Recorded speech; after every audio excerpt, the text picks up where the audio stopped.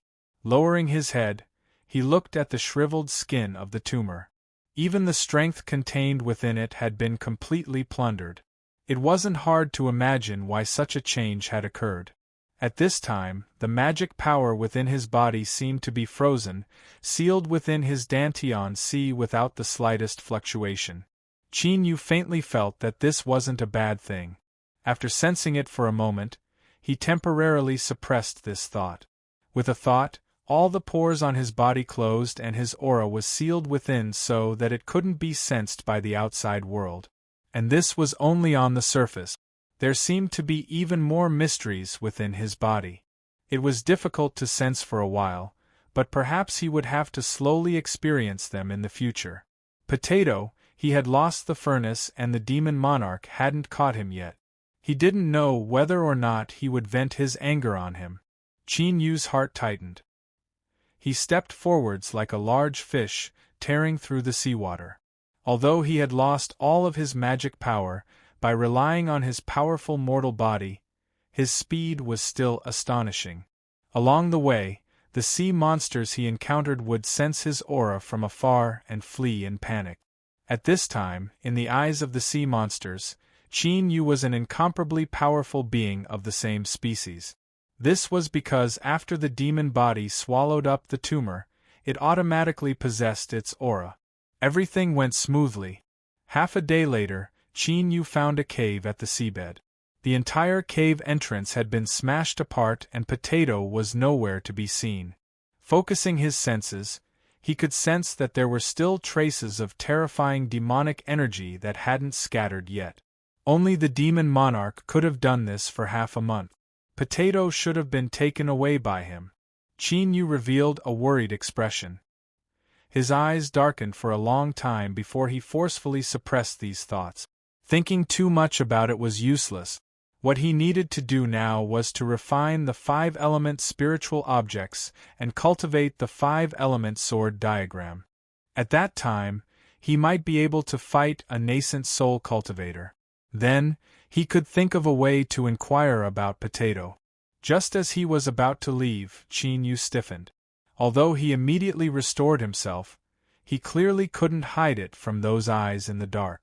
What keen senses! A light voice echoed out. A powerful divine sense swept out, overbearing and tyrannical without the least bit of concealment. Instinctively, all of Qin Yu's pores shrank. He severed all connections with the outside world, becoming like a piece of dead wood or stone. The master of the divine sense cried out in surprise. As the seabed waters tumbled, a figure was revealed. It was an unimaginably massive turtle. Its eyes were the size of a grown man, and they cast a massive shadow over the sea. A sharp light flashed as it locked onto Qin Yu. Junior, what a powerful aura-concealing technique. Even I am unable to investigate it. Qin Yu's thoughts raced. He bowed and said, "Greetings, Senior. I thank Senior for saving my life." This voice belonged to the mysterious sea monster powerhouse that had fought against the demon monarch and saved him. The large turtle lifted a claw.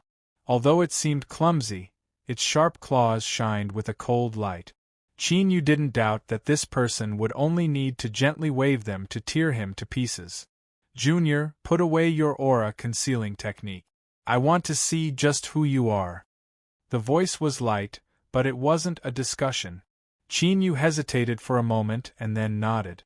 As if sensing his thoughts, the turtle's pores opened. But there seemed to be an invisible barrier between his flesh and blood that concealed the powerful fluctuations of blood energy. The turtle's claw fell between his eyebrows. It was hard and cold to the touch. Qin Yu stiffened.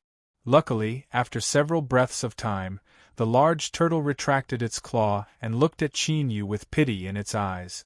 It originally thought that this junior might be a spy from the demonic path, but it never imagined that he would be such an unlucky fellow. His cultivation had been completely wasted without even the tiniest bit remaining. That's right. Just how terrifying were the shockwaves of his battle with the demon monarch. Even ordinary nascent souls would have to stay far away. Although this junior's cultivation wasn't weak, how could he be any better off in such a situation? He could already be considered lucky to have survived. However, after living for such a long time, it would never let down its guard. The large turtle narrowed its eyes and calmly said, "Junior, why did you appear here? And why did the demon monarch capture you?" Qin Yu respectfully said, "Reporting to Senior, this junior joined forces with a friend to steal a treasure of the demonic path. When the demon monarch arrived, I took the demonic treasure and left, but my friend stayed here. Thanks to Senior's rescue, this junior was lucky enough to survive. I came back today to see how my friend is doing." As he spoke, he revealed a sad expression. Something had happened to Shan Wugu, so Qin Yu's expression was naturally flawless. The large turtle thought for a moment. Qin Yu's words weren't too different from what it had heard, so it should be true. Its eyes flashed. The demon monarch made such a big fuss, so I'm also curious. What sort of treasure did he lose? Qin Yu revealed just the right amount of bitterness. He took out the Saint Furnace, his heart perturbed. Luckily, the large turtle seemed to have high standards and wasn't interested in his storage ring. All of its attention was focused on the Saint Furnace.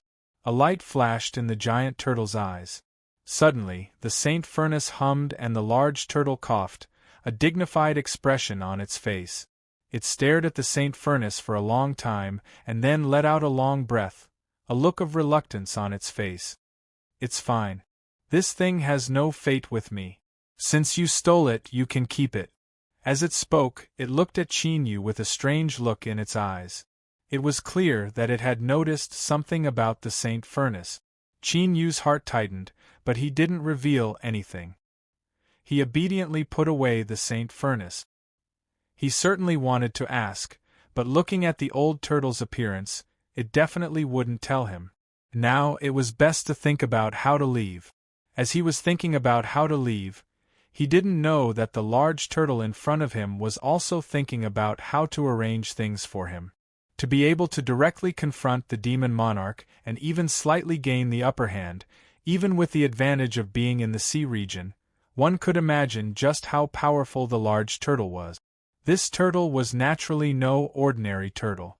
In truth, its status within the sea races was astonishingly high. Appearing in the Netherworld sea region and coincidentally saving Qin Yu wasn't a coincidence. Rather, it had been entrusted by someone else.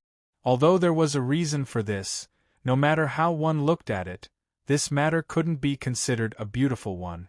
If this boy was left alone in a place like the Netherworld Sea region, he wouldn't be able to live past today. He would become the flesh and blood of a mutated sea monster. Thinking about it carefully, it was the sea races who had misunderstood him at the start. Although this boy had caused the sea races to lose some face, he still kept his word and released that little girl Lushy.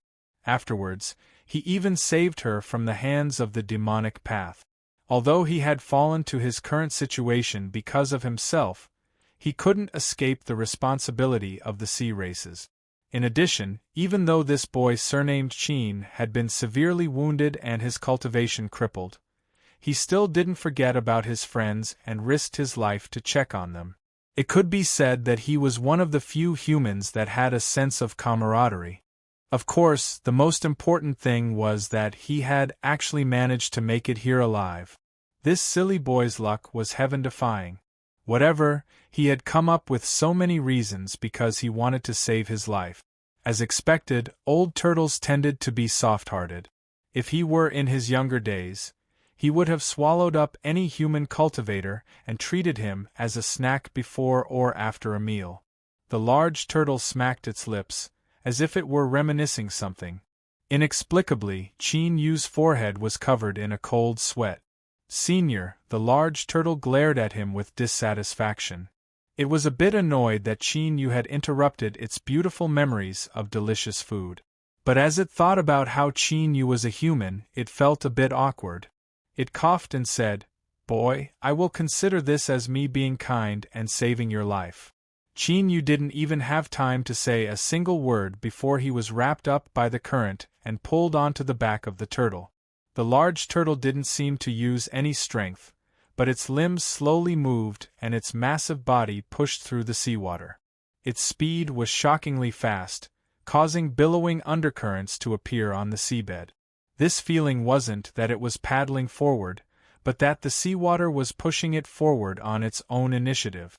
This simple move had revealed the tyrannical methods of this old turtle. No wonder it had been able to fight the demon monarch in the sea region and hadn't suffered a loss at all. Cheen Yu was tightly bound by the seawater. His eyes widened, wanting to cry, but no tears came out. Just what was going on? He was perfectly fine, so why would he need anyone to save him? His thoughts raced. After several breaths of time, Cheen Yu sighed and closed his eyes. He had to accept his fate. There shouldn't be any danger for the time being. At worst, he would just have to find a chance to secretly escape. Chapter 125. Genius 1 Second. Remember if you want to go? Schwa.net provides you with wonderful novels to read. The giant turtle was astonishingly fast. Along the way, it didn't even encounter a single fish, let alone a mutated sea demon. In the sea region, this old turtle was definitely at the level of an ancestor. His aura spread out like the arrival of the sun, and no one dared to provoke him. After an unknown period of time, there was a sudden sound of water, and seawater slid down from his body. Cheen Yu opened his eyes and saw a vast fog in front of him. He knew that he had arrived at the edge of the Netherworld Sea region. But without the Netherworld ship, how could they leave? Soon, the large turtle allowed Cheen Yu to understand what it meant to be incomparably powerful. It opened its mouth, took a deep breath, and exhaled forcefully. Rumble, in an instant, the weather changed, and the sound was deafening. The mist that covered the sky and made it difficult to tell which direction it was going was directly blown out, leaving a straight path. Along the passageway, the big turtle leisurely flew out, very satisfied. Behind him, deep in the Netherworld Sea region, a terrifying eyeball was staring at them. It hesitated again and again before finally choosing to leave. The great turtle suddenly accelerated, flying out of the range of the fog in the blink of an eye. It fiercely turned its head. "Brat, what did you do to actually draw that thing here?" Cheen Yu was confused. "What does senior mean?" The great turtle sneered. "You brat, stop pretending to be stupid. Don't test my patience or I'll throw you back. Qin Yu wryly smiled. Listening to Senior's words, it seems that Junior has provoked some fierce existence in the Netherworld Sea region. But, do you think that with Junior's cultivation I can accomplish this? Big Turtle frowned slightly. That was true. If he really provoked that thing, even if this kid had 8 lives, it wouldn't be enough to kill him. Moreover, he was completely useless now, so he was even more worthless. Its expression became more and more unsightly. After a long time, it coldly snorted. Since they weren't targeting this brat, then they were targeting him? It had been a few years since they had met, but his appetite had grown. All right, this old tortoise will remember this matter. We'll slowly settle the score in the future. Qin Yu behaved himself and pretended that he didn't sense the evil aura emanating from the large turtle. But he was actually muttering to himself. Although he hadn't done anything, his instincts told him that the thing the large turtle spoke of was coming for him. Demonic Path St. Furnace? Or was it a tumor? In the Netherworld Sea region, these were the only 2 things that Qin Yu had done. After thinking for a moment, he suppressed these thoughts. Since he had escaped, at worst he wouldn't come here again. The large turtle had a sullen expression as it hurried along. Qin Yu certainly wouldn't go looking for trouble by talking too much, so he sped along. 10 days later, the turtle slowed down and dove into the depths of the sea. Qin Yu opened his eyes, a sharp light flashing within them. Soon, his eyes widened and his face was filled with shock. Resplendent radiance illuminated the dark sea region. It was some type of enormous coral that grew at the bottom of the sea like an ancient tree. It released a gentle radiance. At the center of the coral reefs was a city that only existed in legends, an undersea city. It lay on the seabed, shimmering with a myriad of colors. It was 100 times larger than any city Qin Yu had ever seen. This Wu Sect City. Chun Se Si A Si. By He of King Si of Sunday. The style of the entire city was completely different. Most of the buildings were made of seabed sand, shells, and corals. They were not as square as the buildings of the human race. Instead, they had more of a casual, curvaceous beauty. A faint layer of light isolated the sea, but it didn't stop the seafolk from entering or leaving. Qin Yu could clearly see several beautiful deep-sea carps waving their tails as they dove into the capital city. Then, they continued swimming around happily. After arriving here, the large turtle was in a much better mood. It turned to look at Qin Yu's shocked expression and proudly said, "Brat, you humans aren't the only ones who can build cities. This is my sea race capital city, the eternal sun of the sea." Before the old turtle's giant body approached the capital city, it had already alarmed the capital city guards. They came out to greet him. The sea monster in the lead had taken human form. His body was strong to the point of being a mess. 2 snow-white fangs jutted out from his mouth, indicating that he was a high-level sea mammoth. His thick armor accentuated his extraordinary might. But in front of the old turtle, he was as docile as a sheep. He respectfully bowed. "Mr. Turtle, you've returned." Behind him was a group of rebellious capital city guards who had always been cold, arrogant, and belligerent. They lowered their heads so low that they almost broke their neck. The old tortoise waved its claws casually. A beam of demonic light flashed, and a hunchback old man wearing a tortoise shell appeared in its place. His mustache combined with his thin body was a simple combination that vividly displayed the word wretched. Of course, no one dared to laugh. In fact, they didn't even dare to glance at him. All of the seafolk lowered their heads, their expressions as solemn and respectful as they could be. Qin Yu endured it for a long time, but his lips still twitched. The old turtle ruthlessly glared at him, a thick threat in his eyes. Qin Yu immediately understood why these seafolk were acting so well. Thinking about it, they had already been taught a lesson. "I'll find a place to settle this boy down." As the old turtle spoke, he flew into the capital city.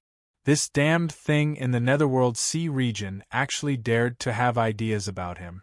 This matter wasn't simple at all. He had to promptly inform His Majesty so that he could respond. The sea mammoth leader bowed. "Mister, please take care." When the old turtle vanished without a trace, he looked up and warmly smiled. "Little brother, my name is Mengli. What is your name?" To be able to sit in the position of commander of the capital city guards for so many years, he certainly had his outstanding points.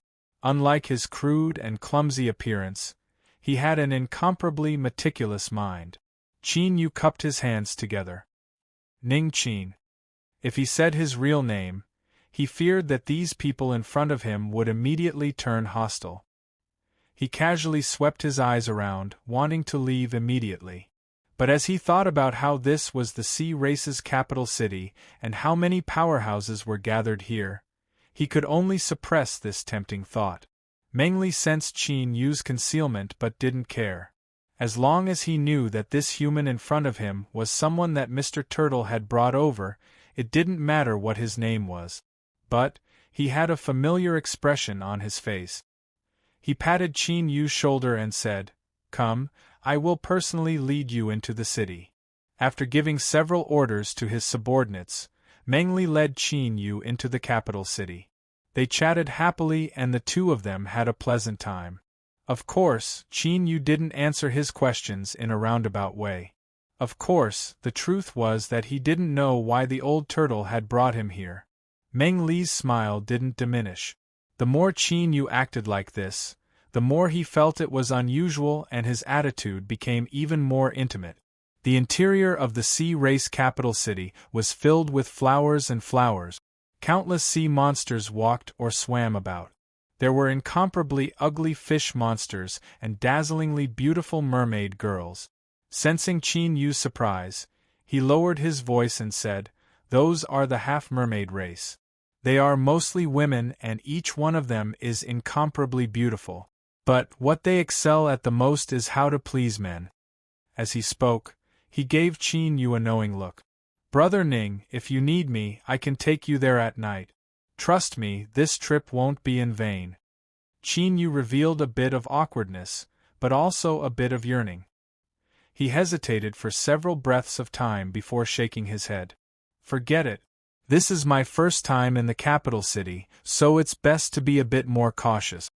Since the sea mammoth leader wanted to curry favor with him, he didn't oppose it.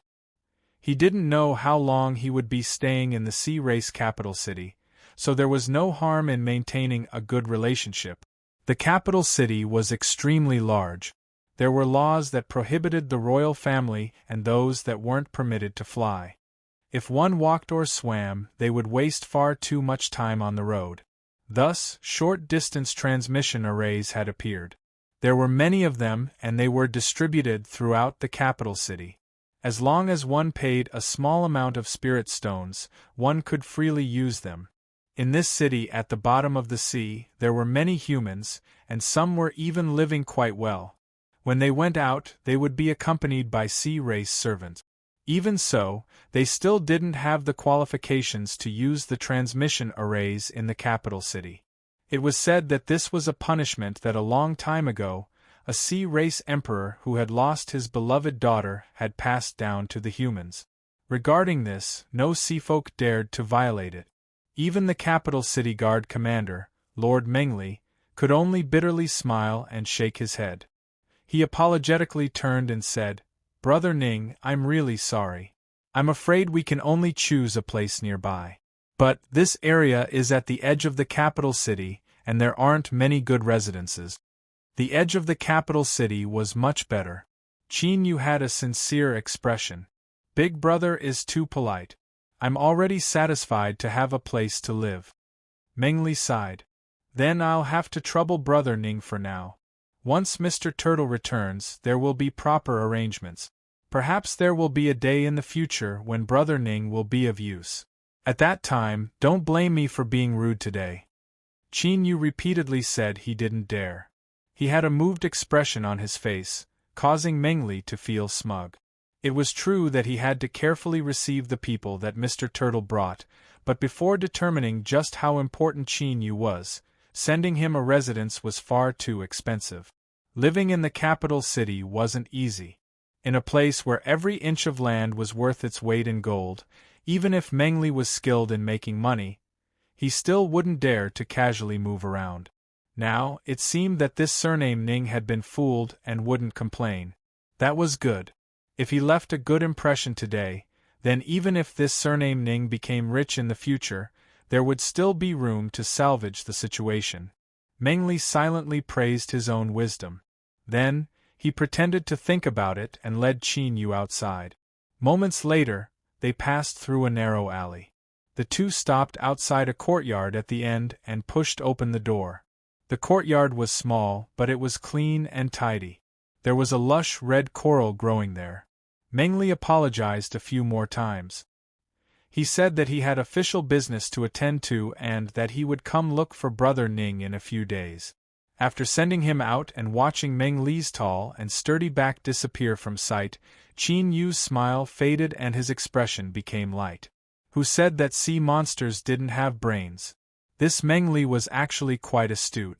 However, he didn't plan on staying in the sea race capital city for long. It didn't matter where he lived. The more remote he was, the less attention he would attract and the more convenient it would be for him to move around. This was good. Closing the courtyard door, Qin Yu closed his eyes. His divine sense swept through the entire courtyard like silk. After a long time, he determined that there weren't any problems. Then, he opened his eyes and entered the room, sitting down cross-legged. He had just entered the capital city today, so it wasn't good for him to rashly leave. He would first wait and understand a bit more before making any plans. It was obvious that it was very difficult for a human cultivator to openly leave the capital city. There was no sun or moon at the bottom of the sea, but the color of the coral would change according to yin and yang. When the red coral in the courtyard turned a cold blue, that meant that night had arrived. Qin Yu opened his eyes. He could already determine that there was no one watching him. It seemed that the old turtle didn't care about him at all, so he naturally didn't have any plans. This allowed Qin Yu to relax a little. It should be much easier to leave now. At this time, a faint howl sounded out in Qin Yu's ears. The air was a bit cold. Chapter 126. Genius 1 Second. Remember if you want to go? This is the web that provides you with wonderful novels to read.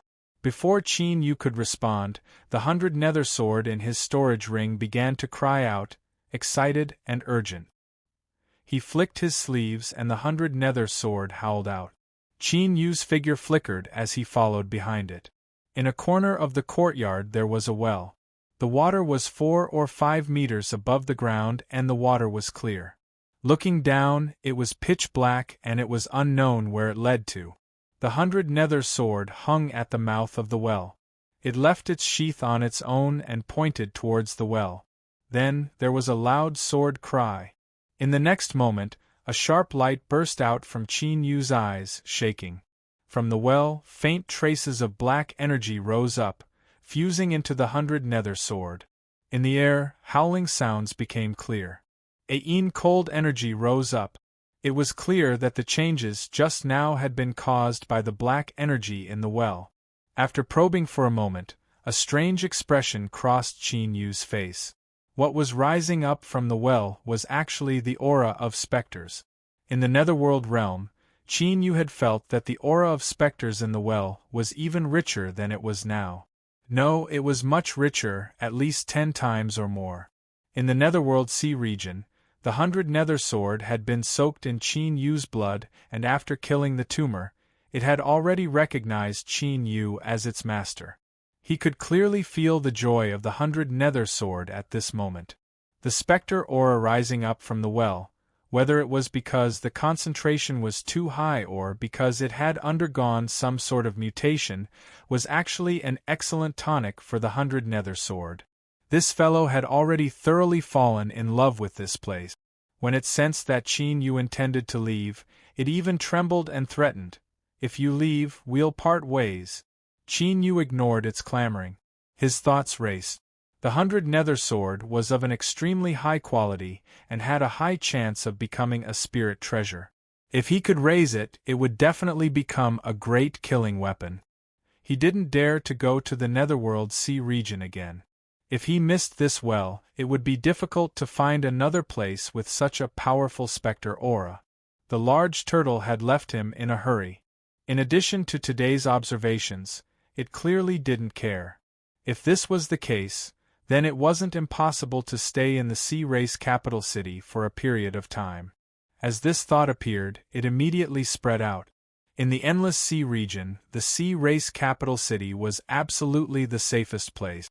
If he was a bit more careful, then refining the 5-element spiritual objects here wasn't a bad choice either. The next day, as the deep blue coral in the courtyard turned a fiery red once more, the aura of spectre in the well dissipated. Qin Yu looked down at the little blue lamp that had restrained its light, a thoughtful look on his face. The 100 nether sword flew out and fell to the ground. Qin Yu inspected it and found that it was full. His lips twitched and he placed it back into his storage ring. He pushed open the courtyard doors and tried to leave. No one jumped out to stop him. Besides the cold arrogance and disdain in their eyes, everything was perfect. When he could see the capital city gates in the distance, he turned around and returned the way he came. When the coral turned a deep blue once more, the 100 nether sword woke up on time. It rushed towards the well, its spirit 100 times stronger than before. With the cry of the sword, the aura of a departed soul gushed out once more. For the next 3 days, Qin Yu gradually expanded his range of activity. The closest he came to the city gates, he even stood there with Meng Li and warmly exchanged greetings. He vaguely mentioned whether or not he could temporarily leave the capital city. Seeing the awkward expression on his face, Qin Yu changed the topic. After bidding his farewells, Qin Yu returned to his courtyard, his complexion uncertain. The 100 nether sword seemed to have sensed something today. It forced itself to stay awake and stared at Qin Yu, as if saying that if he dared to leave, it would immediately throw a tantrum. Qin Yu glanced at it and laughed. Hurry up and go back to digest. If you insist on staying here, aren't you afraid of bursting yourself to death? The 100 nether sword was overjoyed. It rubbed its paws against Qin Yu and then vanished, running back to the well. This was its own request, so Qin Yu was disinclined to bother with it and let it do as it pleased.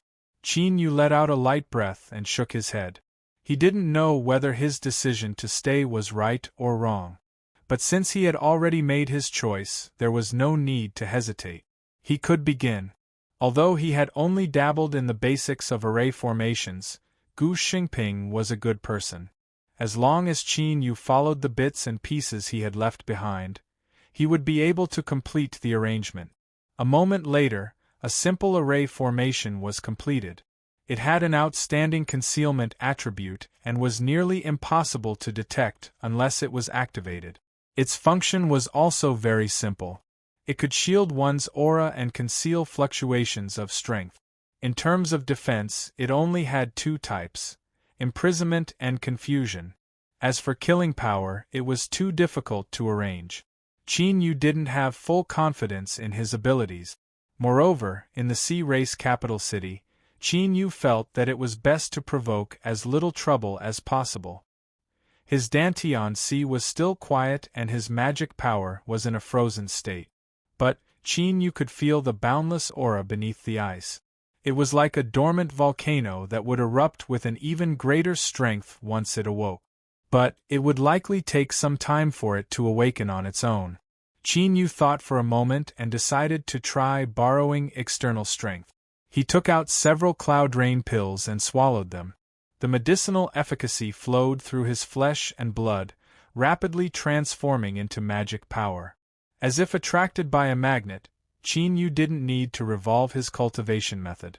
This magic power rapidly fused into his Dantian Sea. He focused his mind and sensed the subtle changes. After several breaths of time, a smile appeared on his face. It was useful. Magic power came from the same source, so it instinctively wanted to fuse together. There were clearly more fluctuations of magic power beneath the ice, but it was far from enough. With a flick of his sleeves, he took out the entire bottle of Cloud Rain pills. There were 100 of them. He lifted a hand and swallowed them. He closed his eyes and refined them. Magic power constantly poured into his Dantian sea. The magic power fluctuations beneath the ice became increasingly strong. 1 day, 2 days, 3 days in this quiet environment, time quietly passed. This small courtyard seemed to have been forgotten. Qin Yu sat cross-legged in his room, sweat pouring down his forehead. His black robes were wet and stuck to his body. Within his Dantian sea, the invisible ice violently trembled, already on the verge of collapse. Qin Yu swallowed down 10 Cloud Rain pills. Billowing magic power rushed into them, and with a light cracking sound, the magic power ice shattered. Bang! His black robes fluttered in the air. Strong winds rose up and a powerful aura broke out from his body. Golden Core first level, Golden Core second level, Golden Core third level, Golden Core seventh level. But at this time, Qin Yu's rising aura hadn't ended. Golden Core 8th level, Golden Core 9th level, Peak 9th level. Qin Yu's eyes flashed with a sharp light. He carefully sensed the changes within his body and smiled. In the Netherworld Sea region, after the demon body swallowed the tumor essence, Qin Yu's cultivation had risen by leaps and bounds. During this period of time, the ice had been absorbing and transforming it. The 9th level of Golden Core could also be called the peak of Golden Core. After advancing to the 10th level, that was the hollow nascent soul realm, just a fine line away from breaking into nascent soul. If Qin Yu continued to cultivate here, then with the support of pills, he would have a chance to attack nascent soul within a year. If he succeeded, he would become the highest peak existence in this world. Just how strong was this temptation? Even with Qin Yu's mental fortitude, he couldn't help but waver. But he immediately suppressed it. Golden cores were divided into high and low levels, and nascent souls were divided into weak and strong. Since there was a chance to attack an even greater strength, he naturally had to fight for it with everything he had. Moreover, he had already made nearly all the preparations. All he needed to do was carry out. Closing his eyes, Qin Yu silently controlled the magic power rising within him. At the same time, he carefully considered the steps to refine the 5-element spiritual objects. 2 hours later, after determining that all the details were correct and he had thoroughly grasped them, Qin Yu opened his eyes. With a flick of his sleeve, he took out the fleeting flame furnace and lifted a hand. The furnace opened and a mass of black light flew out. Boundless water attribute fluctuations indicated that this was a water attribute spiritual object. In the sea race capital city, in the deepest depths of the sea, using a water attribute spiritual object to refine it was appropriate. He lifted a hand and magic power surged out from his palm. With his 9th level golden core cultivation, the magic power in his palm condensed into a furnace. This furnace had 3 feet and a narrow mouth and a round abdomen. Its surface was engraved with lines of wind, fire, thunder, and lightning. Although it was only condensed from magic power, it naturally emitted an ancient and boundless aura. The fleeting flame furnace hummed, as if in awe and submission. Qin Yu's thoughts stirred. Perhaps such a furnace really did exist in this world, and what he was borrowing now was a projection of its strength. As this thought raced, he immediately suppressed it. Right now, the most important thing was to refine the 5-element spiritual objects. He couldn't afford to be distracted at all. The furnace in his palm opened. The black light struggled for a moment before fading away to reveal its true appearance. This water attribute spiritual object was a black lotus seed. It was the size of a knuckle, and looking at it with rapt attention, one could see that there were runes on its surface. These runes wove together in layers, as if they contained the water of 100 rivers. Whoosh! The lotus seed flew into the furnace. Qin Yu's heart shook and he instinctively closed his eyes. His consciousness soon blurred, as if he were in a half-asleep, half-awake dream. In his dream, it was a lotus seed that had been unintentionally abandoned by someone in a mountain pond. It soaked in the icy cold water for countless years before it finally broke out of its shell and took root at the bottom of the pond. The silt at the bottom of the pond was even colder than the water. As its roots drilled into it, they froze and died. But it never gave up. It struggled between life and death, stubbornly living on. After another period of time, the roots adapted to the cold silt and finally began to absorb nutrient. Countless years passed. A black lotus broke through the surface of the water. The lotus throne bloomed with black light. Then, one day, the lotus throne exploded on its own. Only a single lotus seed flew out, its entire body shrouded in black ripples. In his room, Qin Yu opened his eyes. There was a dazed look in his eyes. For a time, he found it hard to tell whether he was Qin Yu or a lotus seed from countless years ago. Atop his palm, the three-legged furnace began to tremble. It scattered into magic power that rushed into Qin Yu's body.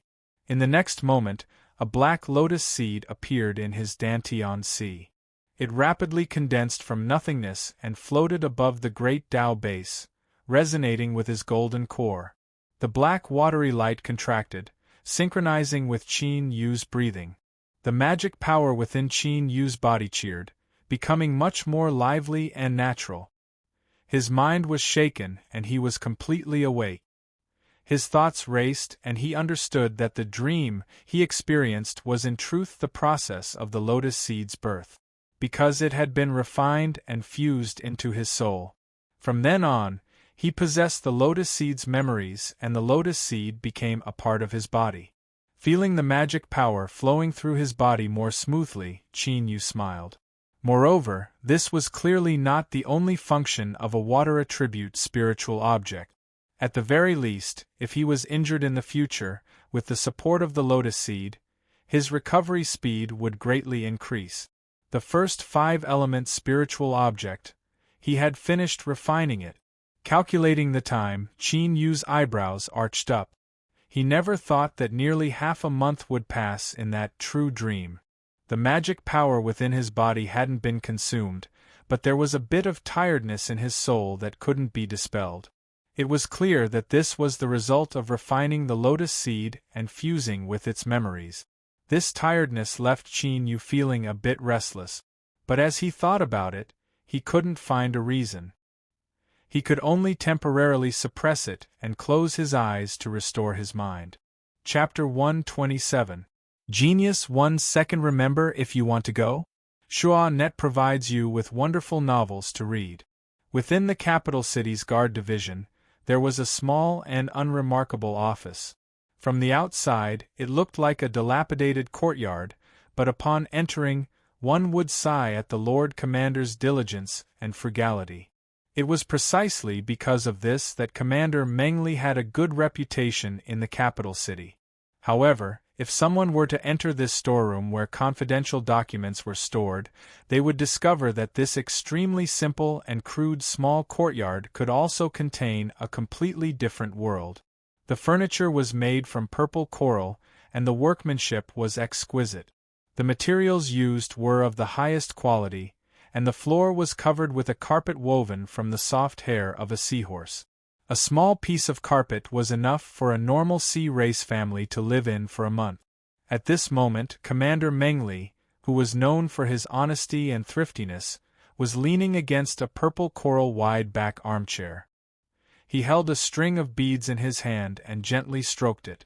The beads were glossy, and the entire body was maroon red. Although he couldn't see the specific label, it was undoubtedly a product of a master. In front of him was a wide purple coral table. It was a product that had been cut out with a single knife. The surface of the table was flat without any marks. To be able to fit such a large cross-section, the coral had to be at least a few thousand years old. He frowned slightly, thinking about what he had done recently. If there was anything lacking, he could fix it in time. The concubine of the third young master of Duke Zhang's residence was pregnant. The niece of Duke Xia's residence was getting married. The imperial guard captain of the palace had recently taken in a mermaid as his concubine. All the necessary etiquette had been shown. That was good. Commander Mengli took a sip from the teapot and sighed. It wasn't easy to survive in the capital city these days. As the commander of the capital city's guard division, it was even more difficult. Although he had accumulated some wealth over the years, his expenses were also great. Interacting with people every month and year was a huge expense. He had to save what he had to save. Mengli immediately thought of a place that would be a waste. A month ago, Mr. Turtle had brought a human cultivator over from who knows where. He couldn't figure out how strong he was, so he could only carefully entertain him. It had been a long time, but Mr. Gue had not asked anything. He must have forgotten. After all, Mr. Gue's memory was quite famous in the entire royal capital. Unless someone took the initiative to mention it, that human boy would probably not be remembered for another 100 years. Thinking about how he had made a useless investment, Mengli sighed inwardly. Fortunately, he was cautious and did not bet too much on him. Since he was of no use to him, of course he couldn't keep him here. How could there be a cheap residence in the capital? No matter how secluded it was, the yearly rent was not a small sum. Life wasn't easy, so he had to save whenever he could. He knocked on the table. Someone immediately pushed open the door and fiercely ordered him to send Qin Yu away. Wait. Before leaving, Mengli thought for a moment. Be tactful. Don't let him bear a grudge, understand? The subordinate had a flattering smile on his face. Don't worry, Commander. On top of the high cliff, the huge willow tree faced the black clouds and the raging wind. Suddenly, a bolt of lightning struck down and struck the willow tree crown. The entire willow tree instantly turned into a blazing fireball, dyeing the entire sky red. After an unknown period of time, the flames gradually subsided. The willow tree's branches and leaves were all burnt, leaving only a pitch-black trunk. The rainy season had arrived. The pitch-black willow tree that was bathed in the drizzle actually had a touch of green. It had not really died, and a new branch had grown from the fire. This was the memories that Qin Yu had fused with when he refined the second five-element spiritual object, the wood attribute willow branch. At this time, within his Dantian sea, there was another verdant willow branch around the black lotus seed. The deep green divine light contained a vibrant vitality. If it could be said that Qin Yu's recovery speed had increased after refining the lotus seed, then now it had jumped to a whole new level. With the superimposed water and wood attributes to promote his injuries, as well as the demon body's powerful regenerative abilities, perhaps Qin Yu could be given a nickname. For instance, Strong Qin. But now, Comrade Strong Qin wasn't happy at all. His feelings were correct. The weariness that came from his soul wasn't as simple as being tired. The reason spiritual objects were precious was because they had a spirit born within the heavens and earth. And the explanation of a spirit could be summed up in the simplest words. They had their own independent consciousness. With consciousness came memories. These memories fused into Qin Yu's soul as he refined them, becoming a part of him. The birth of a spiritual object often required an extremely long period of time. This also meant that the memories of a spiritual object were a massive stream of information. Qin Yu's soul was formidable, far surpassing that of cultivators of the same level. Even so, after refining the water and wood spirit treasures, his soul still found it hard to continue. Love go little say, net quit wasn't that he couldn't continue refining them, but the risks were far too high. Once his soul fell, he would be lost in the memories of the spiritual object and lose his own will. Or, to put it more bluntly, he would be seized by a spiritual object. Of course, this was different from seizing someone's body, but the result was the same. Qin Yu's own memories would become a vassal, and the spiritual object's memories would dominate his body. After hesitating for several days, Qin Yu decided to temporarily stop refining. The scene of his strength rising after refining the 5 elemental spiritual objects seemed to suddenly disappear, leaving him depressed. But soon, he took a deep breath and composed himself. Since things had already happened, he just had to think of a way to resolve it. Any unnecessary worries or unwillingness would only waste his mind and time. It was meaningless. If his soul wasn't able to hold more spiritual object memories, then it could be solved by increasing the intensity of his soul. But this was easier said than done. The soul was the most important part of a cultivator, and this was especially true for nascent soul and above cultivators. Qin Yu didn't know how many pills he had eaten. Today, his soul was only strong enough to hold 2 spiritual object memories. If he simply swallowed pills to cultivate, it was unknown just how many years it would take to accomplish this goal. The soul mushroom was a soul accelerator that also served as a cheat. But it was clearly different from ordinary spirit plants. Ever since he obtained it in Immortal Eclipse Valley, it had been bathed in a foot of sea blue light every day, and yet it hadn't turned blue. This meant that it was less than 100 years old. It was clear that the little blue lamp's ability to accelerate this rare treasure was greatly reduced. But taking a step back, unless he was in a life-or-death situation, even if the soul mushroom was 100 years old, Qin Yu still wouldn't swallow it. What he wanted was a 1,000-year partner soul, not an immortal soul. Things seemed to have reached a dead end. As Qin Yu was stuck in a dilemma, Commander Meng Li's subordinate arrived. He politely knocked on the door. When the courtyard door opened, he smiled and bowed. Then, he said that the Lord Commander was busy with official business and was deeply apologetic that he couldn't personally come. After a long time, he finally broached the main topic. The guard had an awkward expression. "Fellow Taoist Ning Qin, you are the Lord Commander's friend, so you should be taken care of. But recently, some people have falsely accused the Lord Commander of corruption and bribery, and it just so happens that there are some problems with the origin of this courtyard. Now, someone is keeping an eye on it. Could you temporarily move out? Once this matter is over, you can have this courtyard as a gift. You can live here however long you like." Qin Yu was surprised. "There's actually something like this? I never thought that because of me, Big Brother Meng Li would be placed in a difficult position. Please report back to me and I will immediately move out." The guard was overjoyed. He repeatedly praised fellow Taoist Ning Qin for his righteousness and said that once he settled down, he would go to the guard department and report this so that he could get closer to him in the future. He turned and left the narrow alley. The guard's lips curled up in a mocking smile. Who said that humans were so smart that their hair was all empty? In the end, they were still being played around with in the palm of his hand. Even after being driven out, they still felt grateful. At the courtyard entrance, Qin Yu watched as the guard left. His complexion returned to normal. He was the dignified commander of the guard department of the sea race capital city. If he were to be impeached and framed because of a small courtyard on the edge of the capital city, then he might as well buy a block of tofu and commit suicide. To be able to drive someone away in such a tactful manner, this Commander Meng Li was truly a wonderful person. However, this also sent an important message to Qin Yu.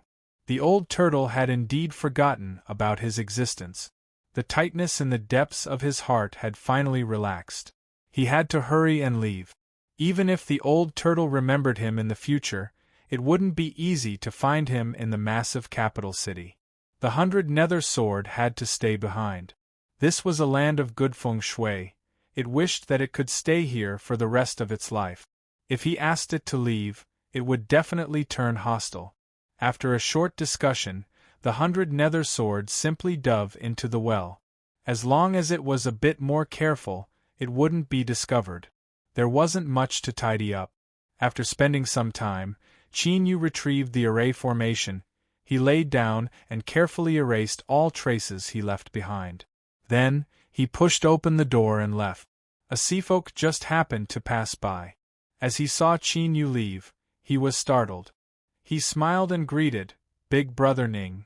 During the several days when he had been obstructed in refining the five-element spiritual objects and hesitating, Qin Yu had wandered around to relax his mind. He had also inquired about the well. After all, it was impossible for such a rich spectral aura to appear for no reason.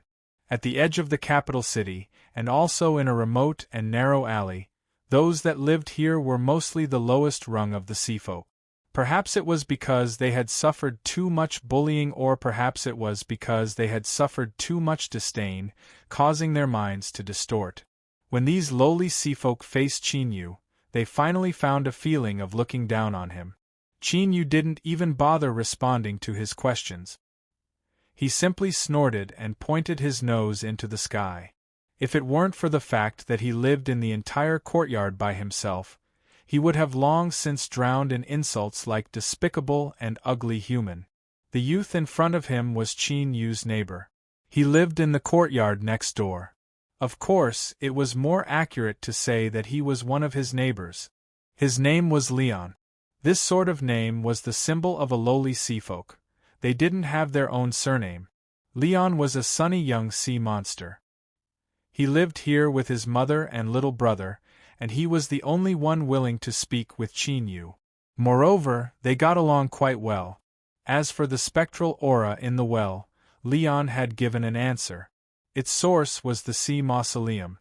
This was a place where only the royal family of the sea races, and those that had made great contributions to their race, had the qualifications to be buried. It represented the highest honor after death. At the start, the sea mausoleum was completely normal. But as time passed, more and more powerful spectral souls appeared in the sea mausoleum, gradually forming a kingdom of spectral souls. As the endless years passed, the spells around the sea mausoleum began to erode and spectral aura began to leak out. At the start, this matter had thrown the capital city into chaos. At least 100,000 seafolk had been affected by this spectral aura and died in the chaos. The current ruler of the sea races sacrificed 1,000 years of his life, and also used the flesh and blood of 100,000 seafolk as the price to reinforce the spells around the sea mausoleum. The spectral aura was sealed, but it wasn't completely sealed. If one approached a certain range of the sea mausoleum, there was a chance that the spectral aura would leak out. Over time, the high-level seafolk in the area surrounding the sea mausoleum began to move away. This even affected the direction of the capital city's expansion, and it became the edge of the capital city that it was today. This was where Qin Yu lived today. Qin Yu smiled. Leon's work is finished. Leon nodded. His smiling face revealed a weariness that he couldn't hide. But he still lived a happy life every day. His smile was friendly and he nodded. Teacher spent over a month and finally saved that precious sea heart orchid. He had us leave work early. He lifted the paper bag in his hand. I bought some snacks. Does Big Brother Ning want to eat some? Qin Yu had a thoughtful look. No need.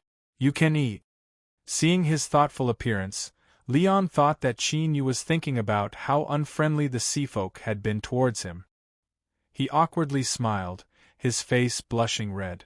Then, I'll head home first, Big Brother Ning. Wait. Chapter 128. Genius 1 second. Remember if you want to go? This is the web that provides you with wonderful novels to read.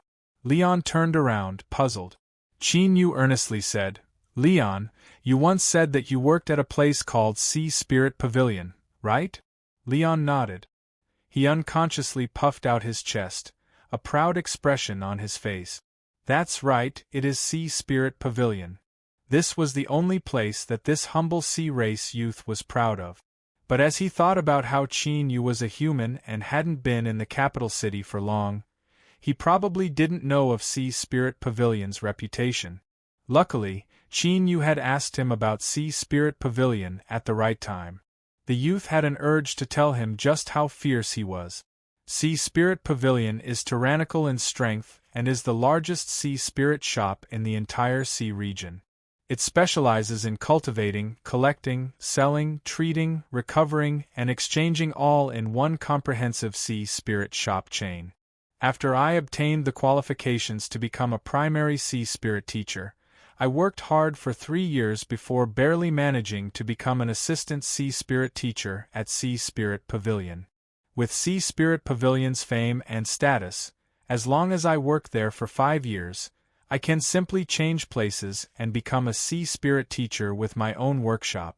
All sorts of things related to sea spirit teachers, as well as their experiences at work. The youth clearly didn't have many opportunities to show off, so he simply couldn't stop talking. Qin Yu listened attentively, constantly summarizing and summarizing. He had a comprehensive understanding of sea spirit teachers. To sum it up in a single sentence, they were a group of sea races that cultivated and treated spiritual plants in the sea. No, it should be more accurate to say that they were a group of incomparably wealthy sea races that cultivated and treated spiritual plants in the sea. Sea spirit teachers had extremely high fees, especially when treating high-level sea spirits, spiritual objects in the sea. Their income was astonishing, and what was most shocking was that even if they collected a fee, there was no guarantee that they would be cured. It wasn't just one family that was like this, but the entire world of sea spirit teachers followed this rule. Unwilling? Leave and turn left. Revenge afterwards? My world of sea spirit teachers has 100,000 peers waiting for you. In summary, sea spirit teachers had a high status within the sea races. Of course, this was limited to high-level sea spirit teachers. As for those like Leon who were the lowest and didn't have much potential to improve, they could only struggle at the bottom. Qin Yu revealed a strange expression. A sea spirit teacher with a high status seemed to suit him very well. Although he still didn't have a clear understanding of what a sea spirit teacher was, this didn't prevent him from having confidence in himself. With the little blue lamp in hand, sea spirit cultivation and treatment weren't a problem at all. If he could become a high-level sea spirit teacher, would he be able to dig out the things he needed from the rich pockets of the high-level sea races? For example, treasures that could increase the strength of one's soul. Sensing the strange expression on Qin Yu's face, Leon suddenly fell silent. He revealed a shy expression and said, "Big Brother Ning, I'm sorry, I spoke too much." Qin Yu smiled. "No, I'm very interested. Also, Leon, I'm moving out of here." Leon's eyes widened. "Where are you going? Will we ever meet again?" Qin Yu mysteriously smiled.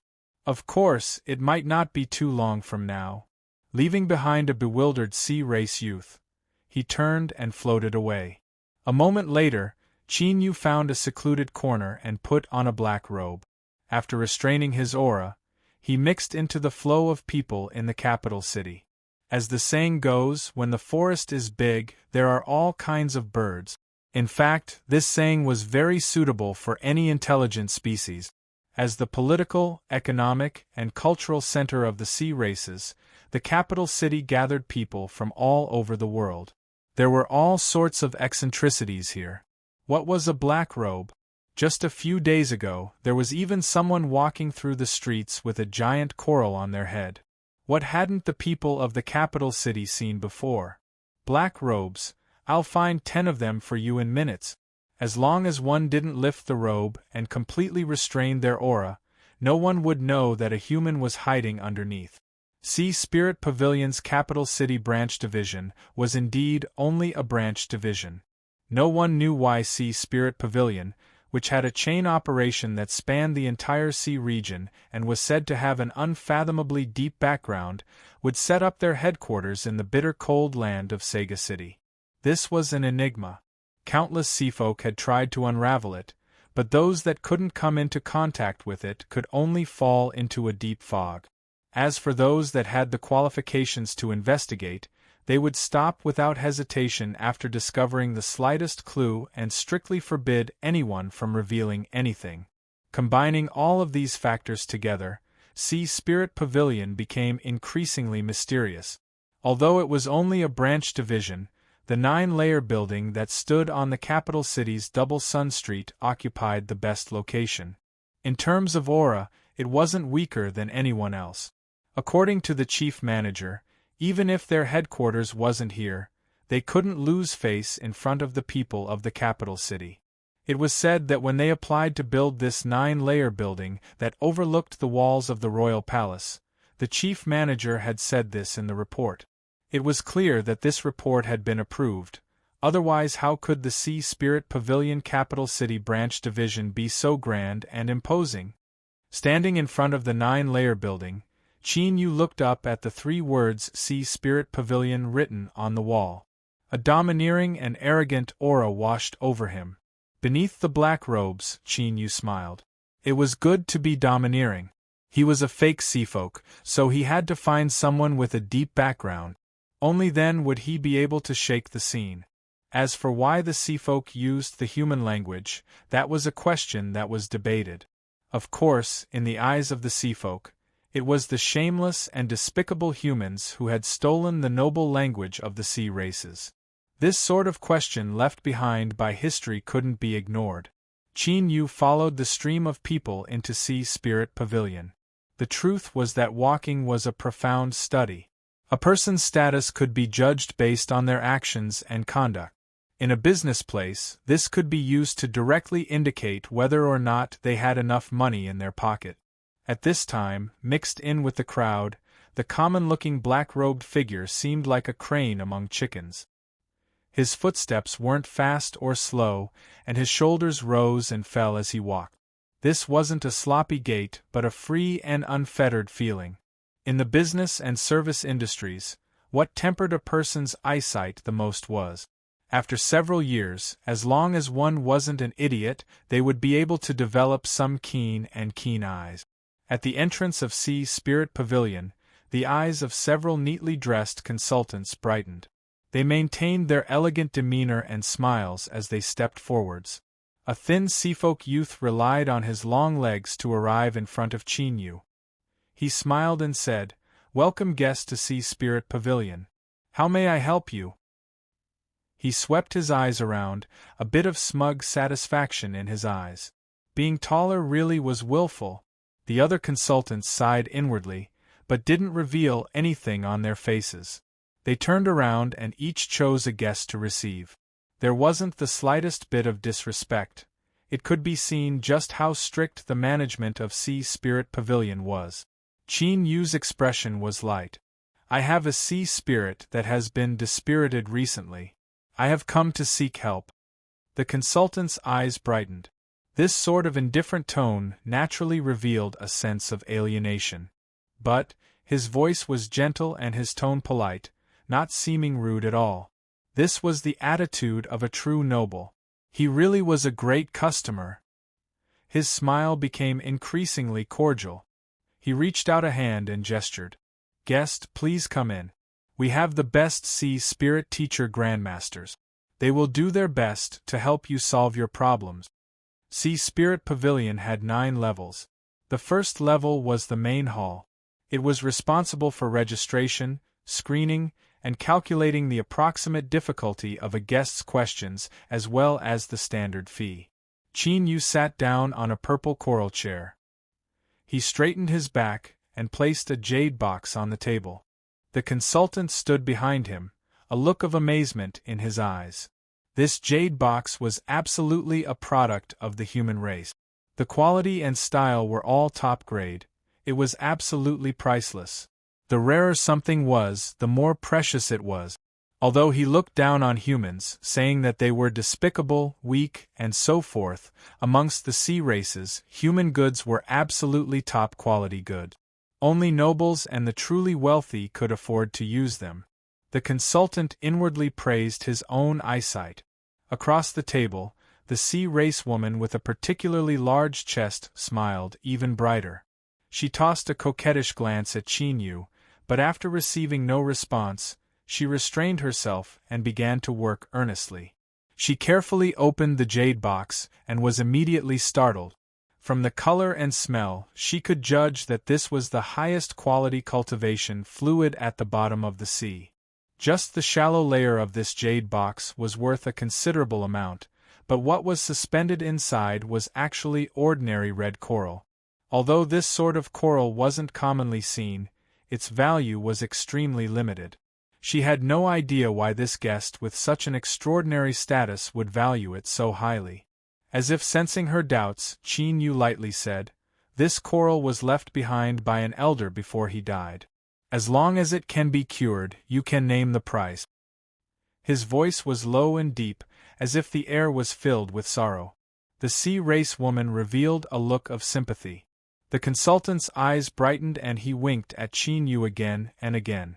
It was rare to see such a fat sheep. "Guest, please rest assured that Sea Spirit Pavilion will not disappoint you." The sea race woman comforted him. She lowered her head and carefully examined the red sand lake. There were some spots on the surface. They should have been infested by insects. The color was dark and it might be because the absorption wasn't good, but overall, there weren't any major problems. She took Qin Yu as a nervous sea race noble junior that couldn't show his face in public. Her thoughts raced and she already had a plan in mind. She pulled open a drawer and took out a purple text. Faint traces of light surged on its surface. It was clear this wasn't an ordinary item. "Guest, how do you do? According to your status, and how much you value sea spirits, I suggest you sign this Supreme Level Sea Spirit Treatment Manual. The threshold price is 5,000 spirit stones. Sea Spirit Pavilion will do our best to help you cure your sea spirit. If you fail, we will refund you 10 times the cost." Sympathy was sympathy, but the knife couldn't be soft. This was the basic quality of a person in this field. The consultant cast an appreciative look at him. He continued, "This is a guarantee manual that my Sea Spirit Pavilion has exclusively released. Although the cost is high, we will absolutely use the highest level sea spirit teachers to guarantee the treatment efficiency and success rate. If guest is worried, we can also increase the payment." He smiled. "You should understand that the more you pay, the more Sea Spirit Pavilion will value you. This is because it is impossible for them to withstand a refund of 10 times the cost." The sea race woman revealed a look of admiration. She thought that she was already black-hearted enough, but she never imagined that she could be even blacker. She really wasn't suited to be a consultant. However, if this deal was successful, her commission would be incomparably high. Of course, everything will follow the guest's will. If you are unwilling, you can sign the ordinary treatment agreement. Sea Spirit Pavilion will also do our best, but it will take some time and we cannot guarantee you anything. This move of retreating in order to advance was her specialty. Of course, it depended on the target, and it was often fatal to wealthy guests. As expected, a voice sounded out from beneath the black robe. "Then sign this Supreme Level Manual. I want to increase the payment." The sea race woman brightly smiled. "Guest, please speak." Qin Yu calmly said, 300,000. Chapter 129. Genius 1 second. Remember, if you want to go? Net provides you with wonderful novels to read. The sea race woman's eyes widened. In the next moment, she sucked in a deep breath and her towering chest became even more shocking. She squeezed out a smile and said, "Customer, are you sure it's 300,000? Qin Yu placed the storage bag on the table. "It's inside." Love go small say netku. Beads of sweat appeared on the consultant's forehead as he hurriedly said, "Dear customer, please wait a moment. Your payment is too high. We need to ask for instructions." "Sure." The advisor heaved a sigh of relief and winked at the woman. The sea race woman immediately got to work. She took out a glass-like item from the table and covered the jade box and the red coral. A faint halo flashed, and she picked up the glass cover. "All right, there will be a reply soon." On the 9th floor of Sea Spirit Pavilion, in a quiet chamber, several experienced sea spirit teachers were sitting down, processing information from below. Most of the items on the counter on the first floor that couldn't be identified were handed over to them for appraisal so that they could determine the method of agreement and the charging standard.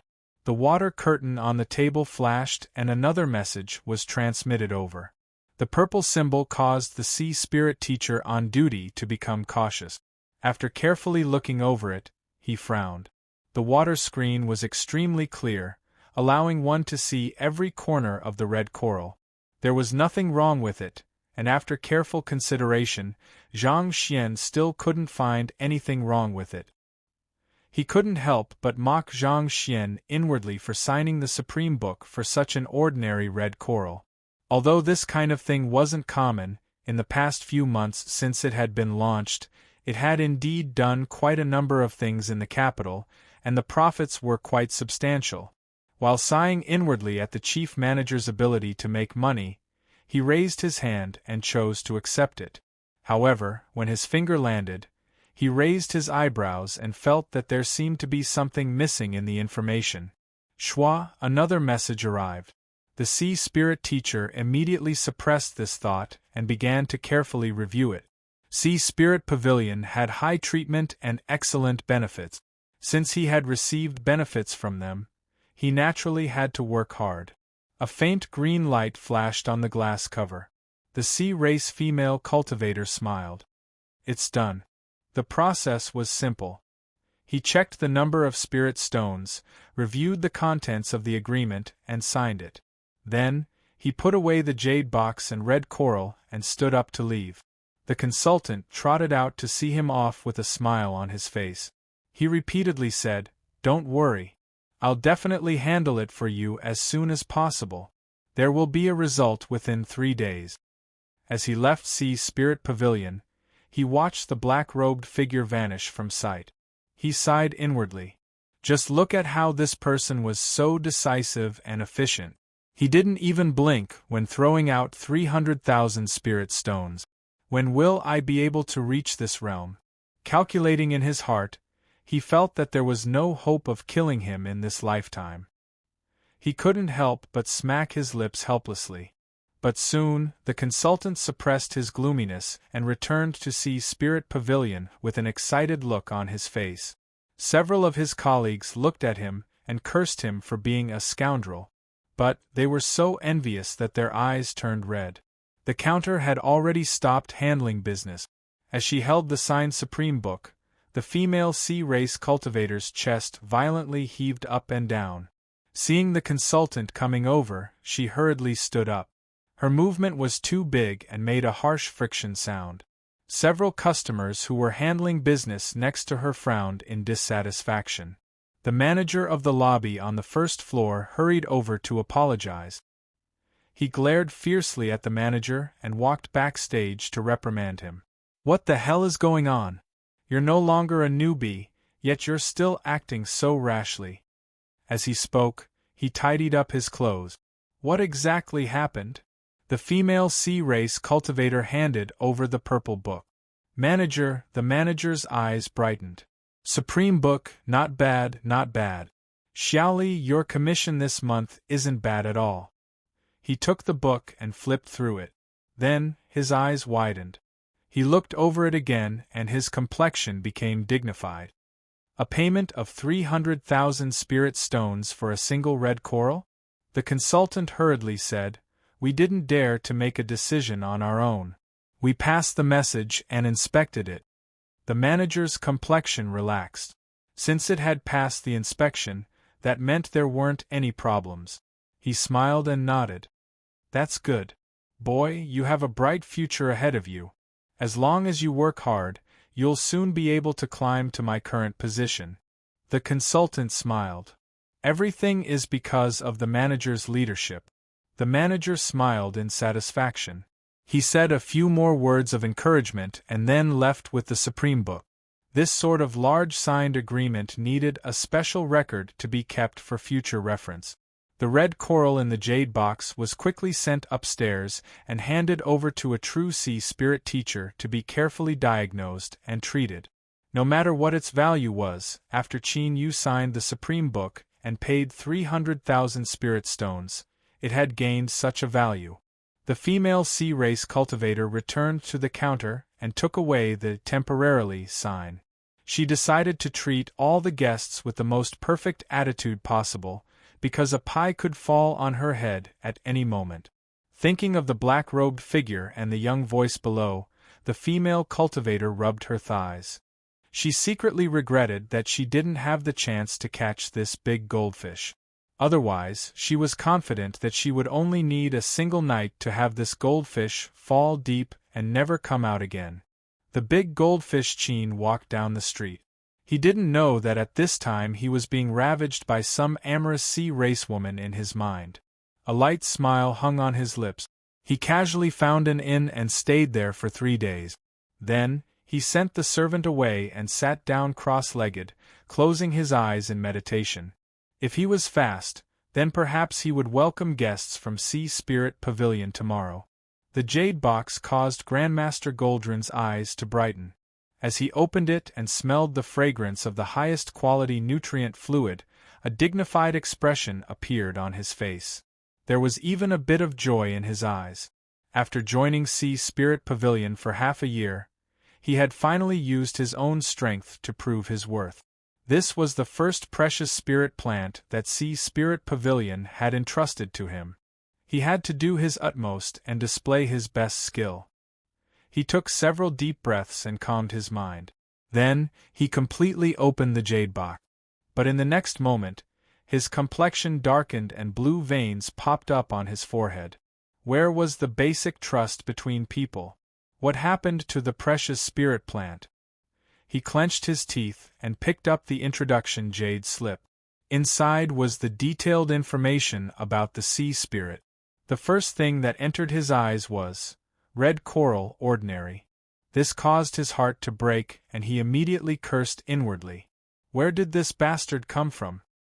He used such a precious jade box, such precious nutrient fluid, and even signed the supreme book in such a perverted manner for an ordinary red coral.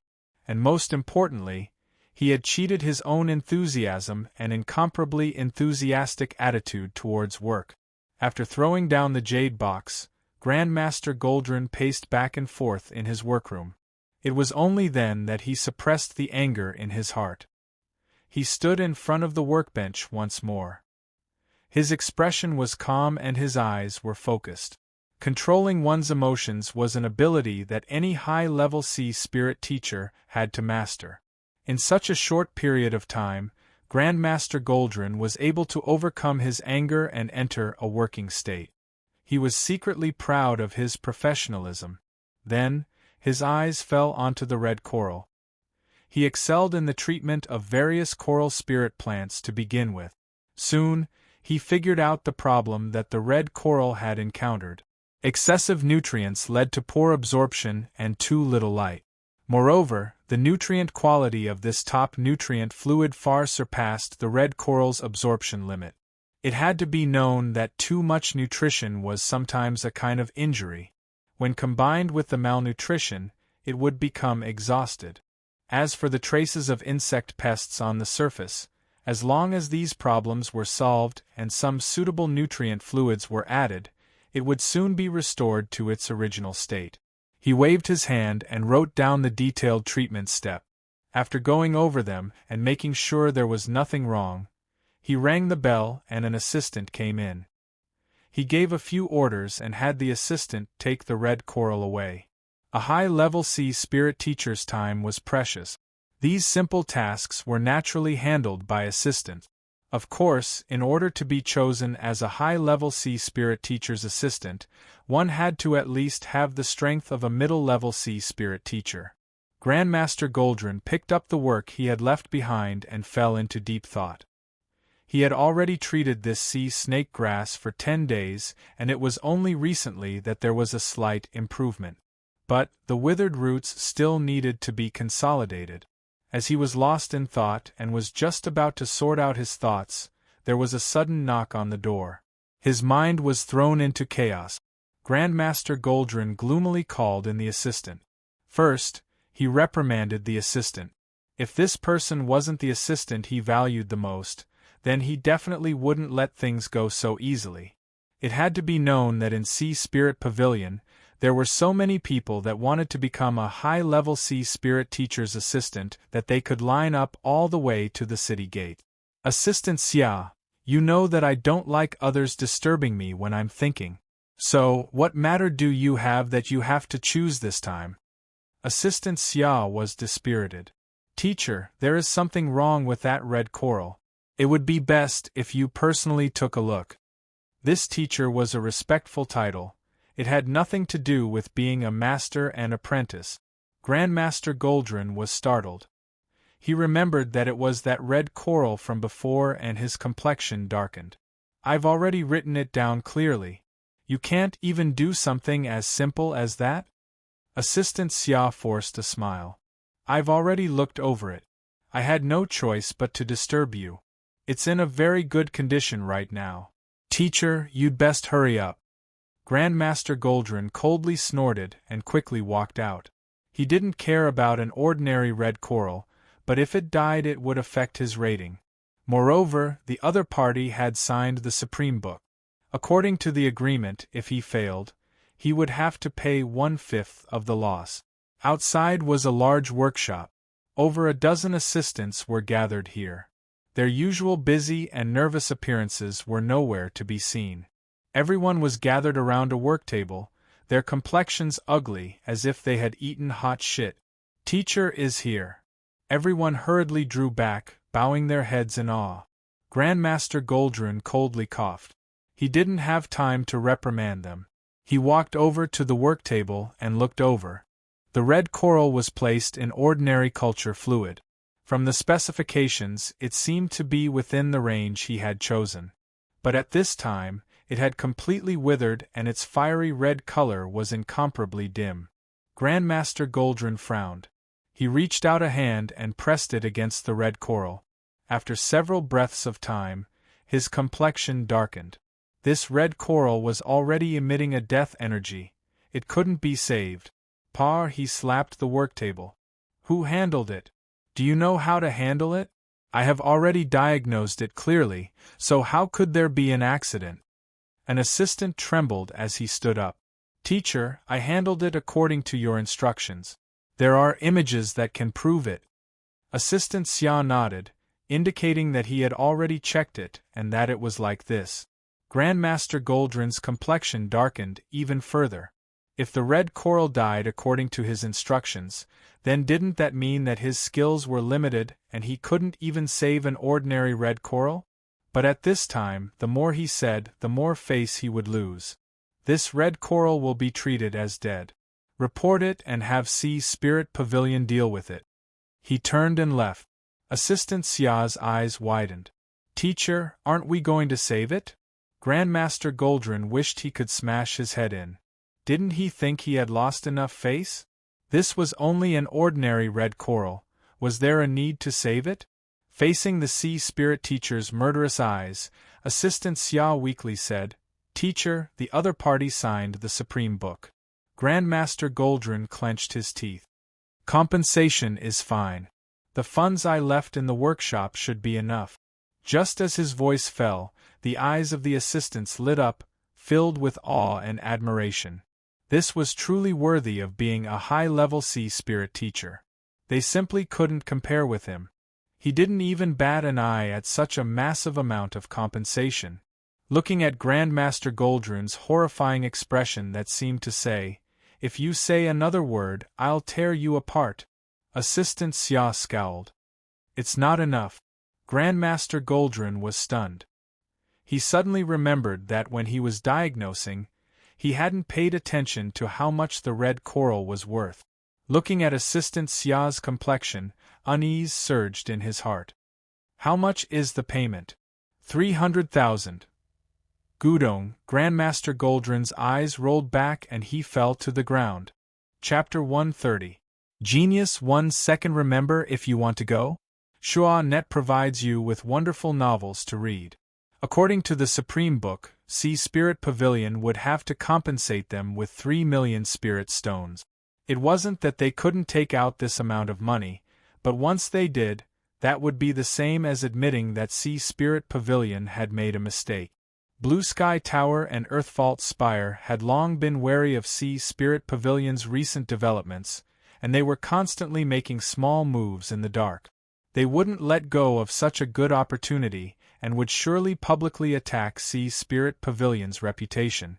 This sort of invisible loss was the most terrifying of all. The chief manager's surname was Wu, but no one knew his exact name. His normally warm face was gloomy and gloomy. He had the qualifications to guard the capital city branch division, and in the overall system of Sea Spirit Pavilion, he naturally had an extremely high status. But the higher he stood, the greater the storm. Who knew how many people were staring at him, waiting for him to make a mistake and add insult to injury? The Supreme Book had been proposed by Chief Manager Wu. After obtaining the approval of headquarters, the branch division in the capital city had been the first to implement it. Over the past several months, the feedback had been excellent. Creating profits was one thing, but what was more important was that this concept surpassed the scope of Blue Sky Tower and Earthfault Spire, allowing Sea Spirit Pavilion to obtain an even higher reputation.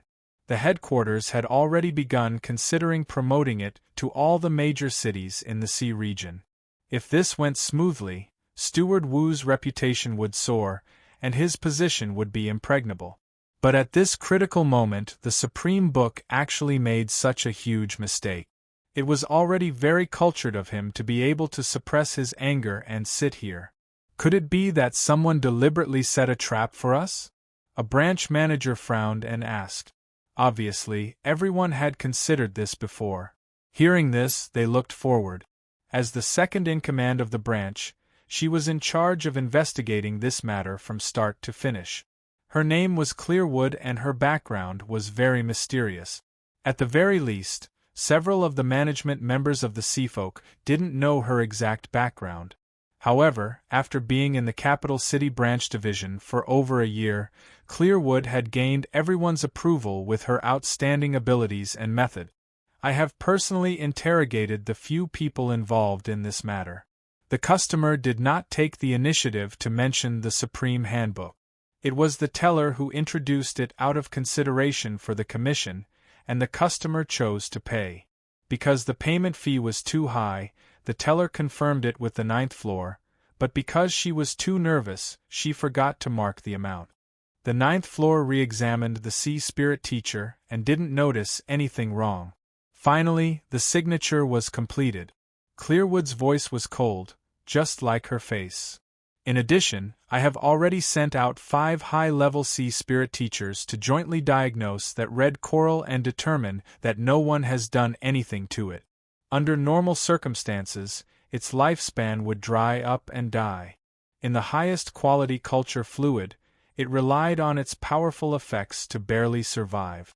As for the other symptoms, they are only signs of weakness. When Sea Spirit teacher Kasev made the diagnosis, he didn't discover that changing the low-level culture fluid caused the red coral to die. Closing the book in her hand, she looked around at everyone and lightly said, "In summary, I believe this matter should be a coincidence, and it was completely caused by the negligence of the staff." Love go small say, Netku, everyone looked at each other in dismay. Originally, most of them were filled with conspiracy theories, but in the end, they discovered that it was all their own doing. Although he didn't want to believe it, the truth was right in front of him. If he pretended not to see it, he wouldn't be so thick-skinned. Moreover, once this matter was exposed, the reputation that Sea Spirit Pavilion had built up over the years would be completely ruined. Chief Manager Wu could see this more clearly than anyone else. He said in a low voice, "Manager Xueqing has already clearly investigated this matter. This matter is the fault of my capital city branch. There is no need to discuss it further." He paused. Everyone could feel the heaviness in his word. The key now is how to solve it in the smallest way possible. There was an awkward silence. Everyone knew that Chief Manager Wu was in a critical period of time. This matter could be big or small. If someone used it as a pretext, it would be good enough if they could keep their status at the capital city branch division. It would be impossible for them to take another step forward. It was because this matter was too important that no one dared to casually speak up. The consequences would be far too severe. Chief Manager Wu frowned. He began to call out names. Chief Manager Shen, you have always been wise and resourceful. Chief Manager Shen groaned inwardly, but he remained calm on the surface. He pushed up the tortoiseshell glasses on his nose and said, "My apologies, I have a bit of a need to pee." Chief Manager Wu remained expressionless. "Go." Chief Manager Shen stood up and nodded. He pushed open the door and left. He looked around. Everyone lowered their heads. Chief Manager Wu sighed inwardly. He knew that there was nothing they could do. Of course, even if there was, they might not be willing to say it. The several management members had complex backgrounds and represented different interest groups. Perhaps they were all hoping that he would suffer some misfortune. If we want to control the effects of this matter, the key lies with the guest. As long as he is willing to keep the peace, there is room to deal with this matter. A cold voice entered Chief Manager Wu's ears. Surprise flashed in his eyes. He never thought that the one to suggest this would be Clearwood. Once something happened to him, Clearwood was the most likely candidate to take over the position of Chief Manager. Chief Manager Wu had always dreaded her, but he never thought she would have such a broad mind. For a time, he sighed inwardly. As long as there wasn't a knife stabbing out from behind, Chief Manager Wu had some confidence he could pass this hurdle. His spirits rose. "Chief Manager Clearwood, what do you mean?" Clearwood lightly said, "I have already sent people to investigate. I have also obtained surveillance footage of the capital city street.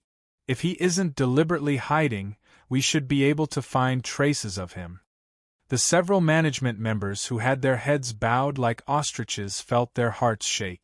They had no idea what this mysterious Clearwood was thinking. She actually let go of such a good opportunity, and even took the initiative to help calm things down. Could it be that there was some hidden secret that they didn't know about? Thinking of this, several people felt a chill run down their spines. They didn't dare to use any of the small tricks they had planned. What nonsense! Once the first and second leaders joined forces, anyone who jumped out would simply be seeking death. Chief Manager Wu's heart immediately calmed down. He sent her a grateful look and nodded. "Chief Manager Clearwood's words have enlightened me. Since that's the case, let us wait here for news." Besides General Manager Shen, no one else could leave, so no one could secretly play any trick. As they sensed Chief Manager Wu's icy gaze, they all sat up straight and still, sighing inwardly. It seemed this trial wouldn't be too difficult for him. They couldn't help but feel annoyed. Just what was that surnamed Clearwood woman doing? Sea Spirit Pavilion's formidable abilities were quietly activated. Good news soon arrived. The guest had stayed at an inn in the capital city, and hadn't taken a single step out. Chief Manager Wu stood up. He swept his eyes around. "Everyone, this matter doesn't just involve me, but also the reputation of the entire capital city branch division. So, I ask that you all follow me." It was clear he wanted to completely eliminate any possibility of someone secretly sabotaging him. Moreover, there was a deep threat in his words. If he wasn't happy, none of them would have a good time. The several high-level figures bitterly smiled and nodded. A moment later, an ordinary carriage drove out from Sea Spirit Pavilion's capital city branch division. It circled the streets several times, and after determining that no one was following it, it disappeared into the stream of people. When Qin Yu heard a servant knock on the door and say that someone was requesting an audience, surprise flashed in his eyes. He never thought that Sea Spirit Pavilion would respond so quickly. "I understand. Invite them in." In just several breaths of time, there was a knock on the door. It was clear that they had already arrived when the servant came to report. Qin Yu lightly said, "Please enter." With Chief Manager Wu in the lead, a group of 6 people filed in. General Affairs Shen, who had escaped to take a piss, was also brought in. Seeing Qin Yu calmly greet them, Chief Manager Wu's heart tightened. His smiling eyes turned a bit colder. "Guest, it seems you already knew that we would come?" Qin Yu didn't hurry to answer. He gestured with his hand. "Please sit." The room he had booked was extremely large. There was a spacious living room at the entrance, and a chair woven from seaweed was spacious and comfortable. Chief Manager Wu had experienced many trials and tribulations. He took the lead and sat down. He knew that since the other party didn't deny it, they would definitely give him an answer. "Everyone, you must have come for that red coral." A steward had an icy expression. "If so, are you admitting that you deliberately planned all of this?" Chief Manager Wu lifted a hand. He lightly said, "Just what do you plan on doing?" The voice beneath the black robe was calm. "Did you bring that red coral?" Clearwood flipped her hand and took out a jade box. Her indifferent eyes fell on his face. Qin Yu lifted his hand and the jade box fell in front of him. Chief Manager Wu's eyes widened. Grasping something from the void was something that anyone at the Foundation establishment realm could do. It wasn't anything at all. But what was difficult was that, from beginning to end, there wasn't even the slightest bit of aura being emitted. This sort of marvelous control of strength was what truly left one in awe. Qin Yu opened the jade box, revealing the nearly dead coral within. "I presume that everyone here has already ordered people to carefully examine it, and perhaps even tried it yourself, so you should be well aware of the condition of this coral. I only have one question. Does Sea Spirit Pavilion have a way to revive it?" As these words fell into their ears, it was like naked ridicule. If there was a way to revive it, why would they appear here? The several seafolk stewards had gloomy expressions, as if they wanted to eat someone alive. Chief Manager Wu remained expressionless. "Why do you ask a question you already know the answer to?" Qin Yu smiled. His fingers brushed over the red coral. "I can." These words came without a head or tail, leaving the several people startled.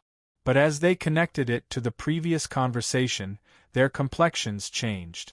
They stared straight at Qin Yu, their eyes incomparably sharp, as if they could pierce through his body. Chief Manager Wu sucked in a breath. "Just what do you mean?" Qin Yu stood up. He gestured with his hand. "Tomorrow at this time, I ask that everyone come again. It won't be too late to speak at that time." Clearwood suddenly said, "All right, then we will disturb you again tomorrow." Chief Manager Wu had a thoughtful look. He looked deeply at her. "If so, then I won't bother you any longer." They boarded a carriage in the inn's inner courtyard. After driving for a long time, a steward sneered, "Everyone, do you really believe that this person can revive that red coral?" Chief Manager Shen shook his head. "I personally saw it. It is indeed a natural exhaustion of vitality. Unless there is a heaven-defying treasure that can prolong it, the coral will die." Disregarding how rare and precious a heaven-defying treasure is, even if this person had one, he would only be crazy to use it on this coral. He naturally didn't believe them. Clearwood lightly said, "It's only a day. What harm is there in waiting?" A cold chill rose in the air. Chief Manager Wu order people to seal off the inn. At this time tomorrow, not a single fly is allowed to leave. I want to see just what this black-robed guest is trying to do. The people involved were temporarily quarantined. In addition to the timely handling of the matter, news of the Supreme Book's accident was sealed off and didn't spread out. Everything was calm as usual. But this tranquility was suddenly broken when the coral turned from blue to red. Blue Sky Tower and Earthvault Spire held a joint press conference, directly stating that Sea Spirit Pavilion had made a mistake in the Supreme Book and that they were trying to cover up the truth. They had already placed the guests involved under house arrest, and they even said that they had obtained key evidence. As Chief Manager Wu looked at the images transmitted from the scene and saw the solemn expressions of his two enemies, he smashed his beloved teapot to the ground. Chapter 131. Genius in a Second. Remember Love Go? This is the network that provides you with wonderful novels to read. The chief manager was enraged. Sea Spirit Pavilion stirred up a storm of investigations and soon locked onto the source of the news leak. But the two middle-level managers had clearly expected this, and they had already disappeared before their anger reached them. A bounty was issued.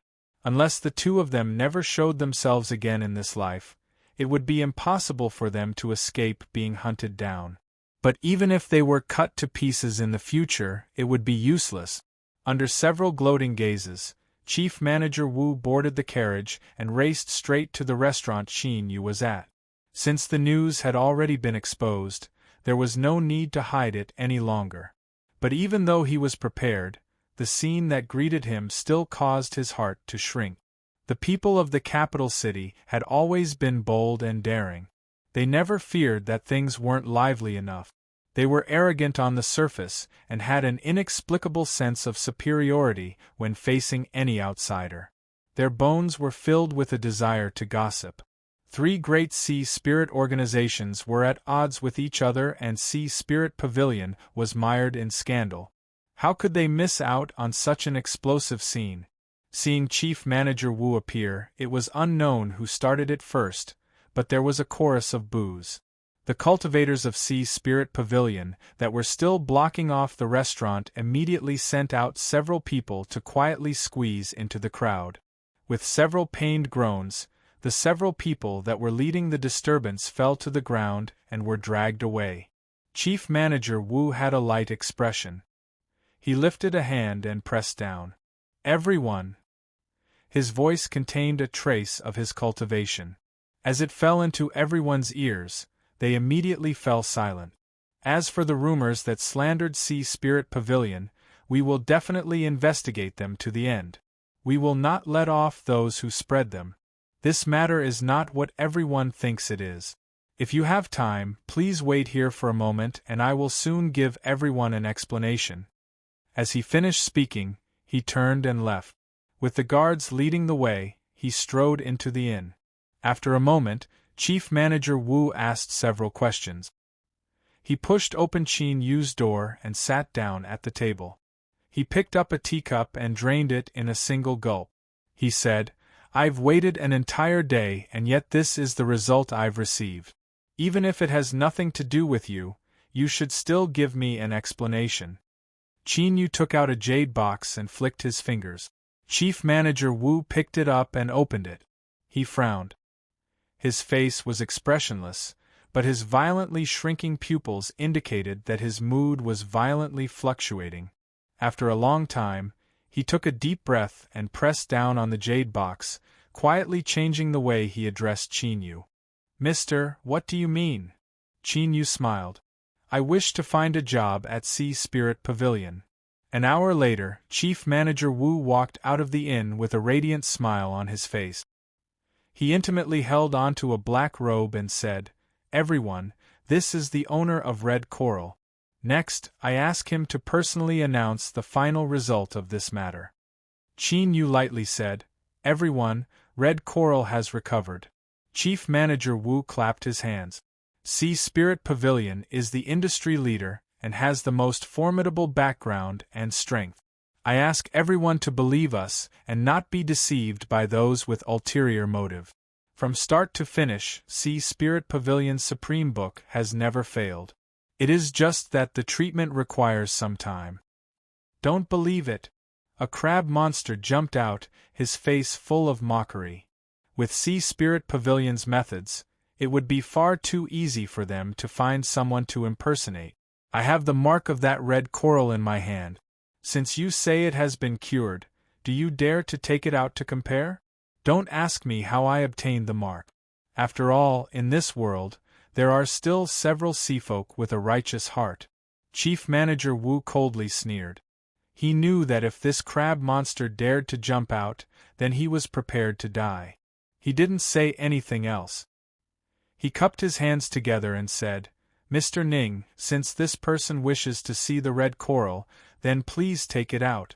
That way, in front of all the elders of the capital city, you can clear the name of my Sea Spirit Pavilion." The crab monster that jumped out was immediately left dumbfounded.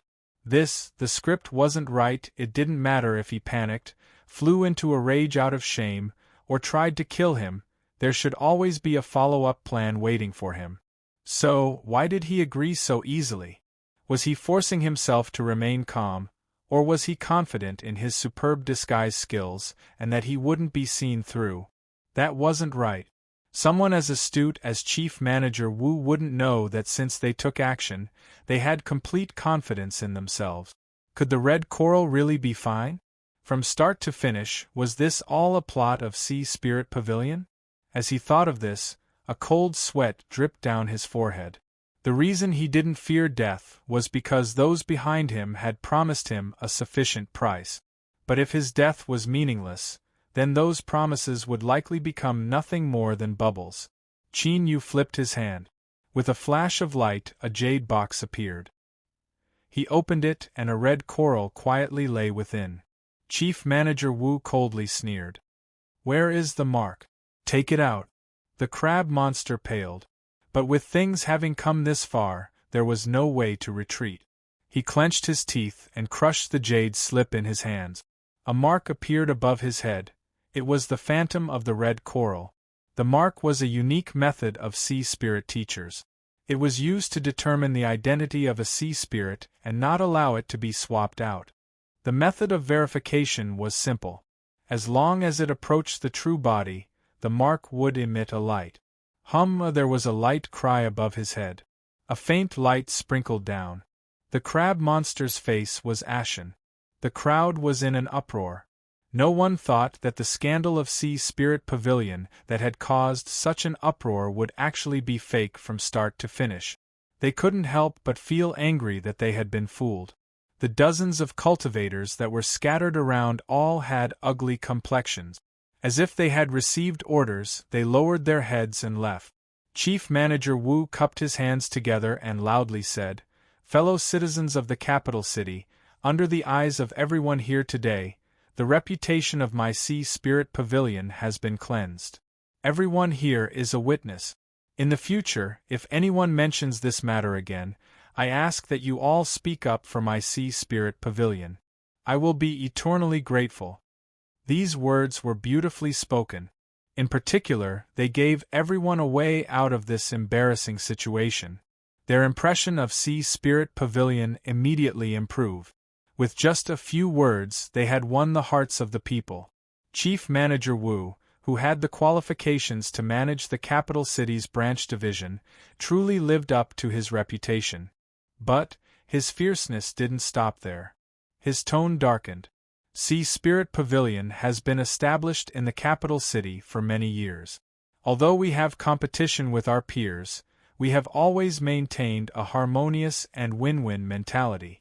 We have never deliberately plotted against anyone. This matter is truly chilling. Sea Spirit Pavilion doesn't take the initiative to stir up trouble, but that doesn't mean we are afraid of trouble. I hope that our peers can give us an explanation as soon as possible. When he mentioned their peers, he skipped over the names of Blue Sky Tower and Earthfault Spire.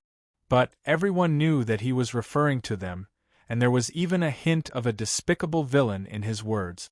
The crowd cheered and some people even cursed out loud. Soon, a tide of anger rose up. The reputation that Blue Sky Tower and Earthfault Spire had built up over the years had been destroyed in a single day. Of course, these people who cursed and cursed were all people arranged by Sea Spirit Pavilion. Even though they were in a hurry, Chief Manager Wu didn't forget to do this. It was clear that he had been holding back his energy to give these two great sea spirit influences a taste of his own medicine. The storm had vanished without a trace. Not only was Sea Spirit Pavilion unharmed, but they had also managed to inflict heavy losses on Blue Sky Tower and Earthfault Spire. It could be said that their glory was boundless.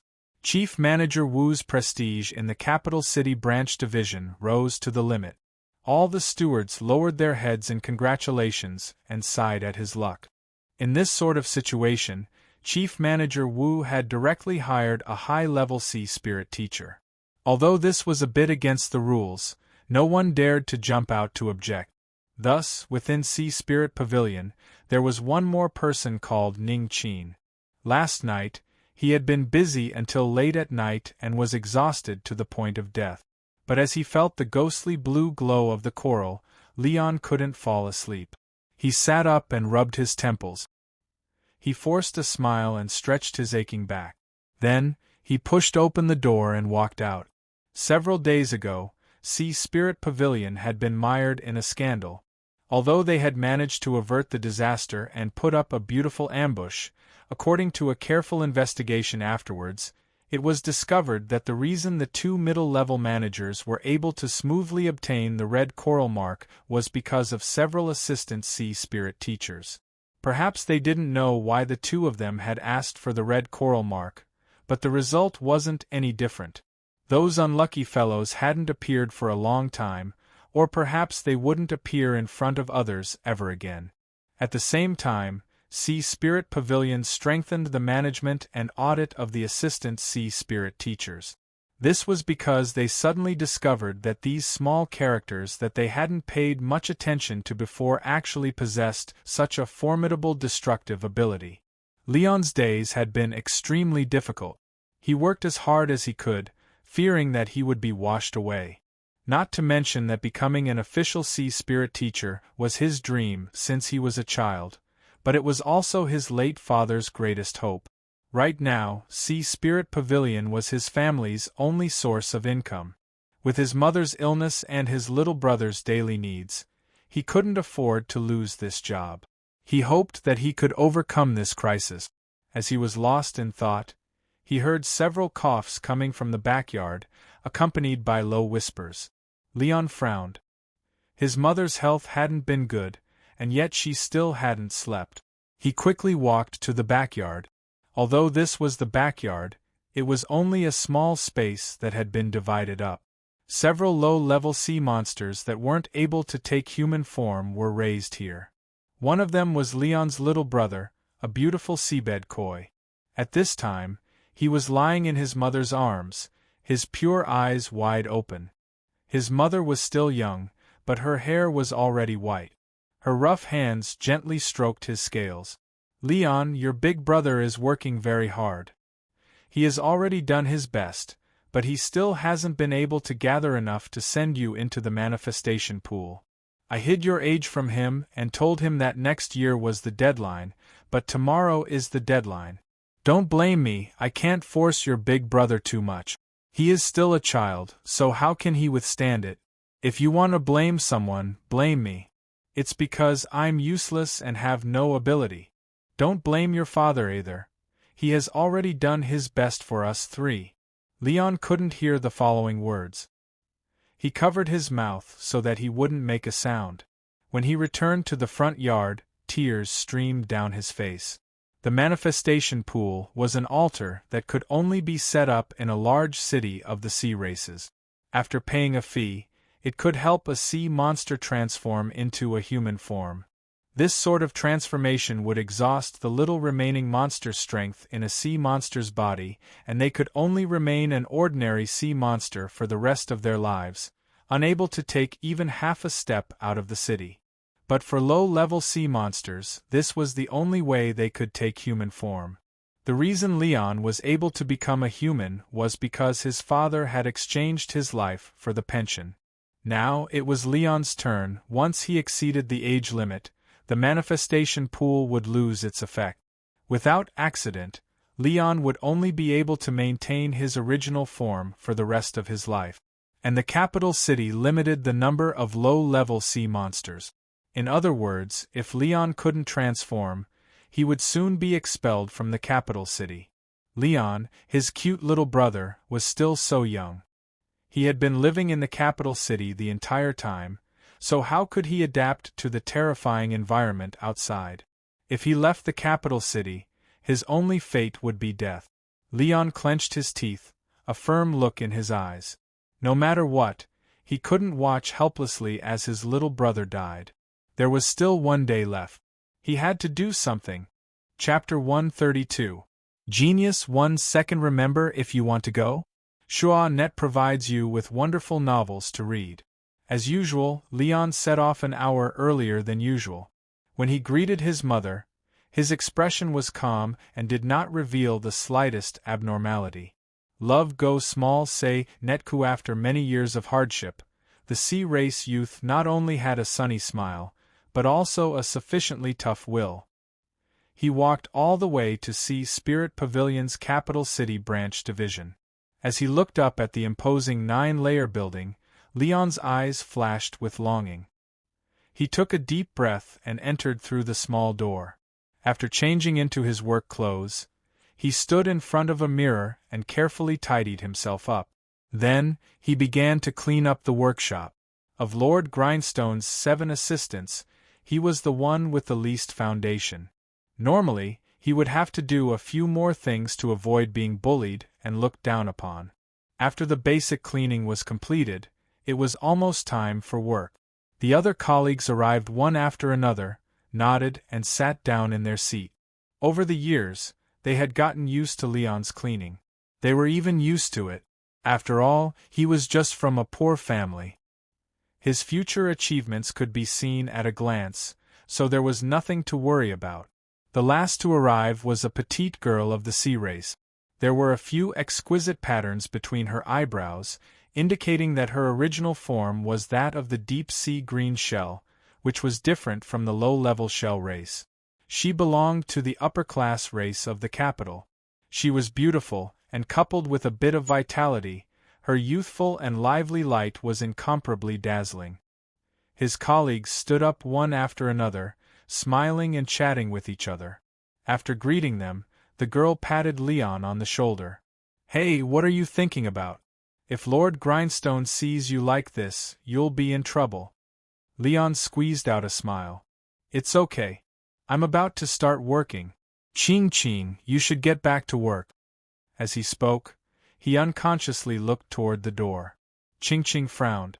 "Are you waiting for someone?" "Yes." Leon was absent-minded. The girl was suddenly a bit worried. The lower-level seafolk liked to arrange their children's marriages early so that the next generation could be born. Could it be that Leon, this blockhead? Before she could think further, Leon suddenly walked out. Ching subconsciously screamed, "Don't go!" Her voice was sharp and startled everyone. They didn't expect that she, who was usually gentle, would actually hide such a side. Grindstone coughed and reprimanded. "You're about to go to work, yet you're making such a big fuss. Hurry up and get to work." Seeing that Leon was waiting for him, Ching stuck out her tongue, lowered her head, and quickly walked back to the workbench. Her little ears pricked up, curious as to what that blockhead was going to do. Was he trying to flatter Lord Grindstone and express his loyalty? "Haha, I've taught him so many times. Is there any effect?" Grindstone turned around. "What are you standing there for?" He was reprimanding him, but his tone and attitude were completely different. He was filled with impatience. Leon subconsciously shrunk his neck, braced himself, and said, "Lord Grindstone, I have something to ask of you. Can you?" Grindstone frowned. His eyes flashed and he faintly said, "Follow me." He pushed open the door and walked in. The 6 assistant sea spirit teachers were all surprised. When did Leon have such courage? He actually dared to request a private conversation. Truly, a scholar who has been away for 3 days should be looked at in a new light. Ching beamed with joy. She thought that this blockhead was finally enlightened. If he could obtain the appreciation of Lord Grindstone and she helped him in secret, then perhaps he could become a middle-level sea spirit teacher within 5 years. At that time, he would have the qualifications to propose marriage to her father.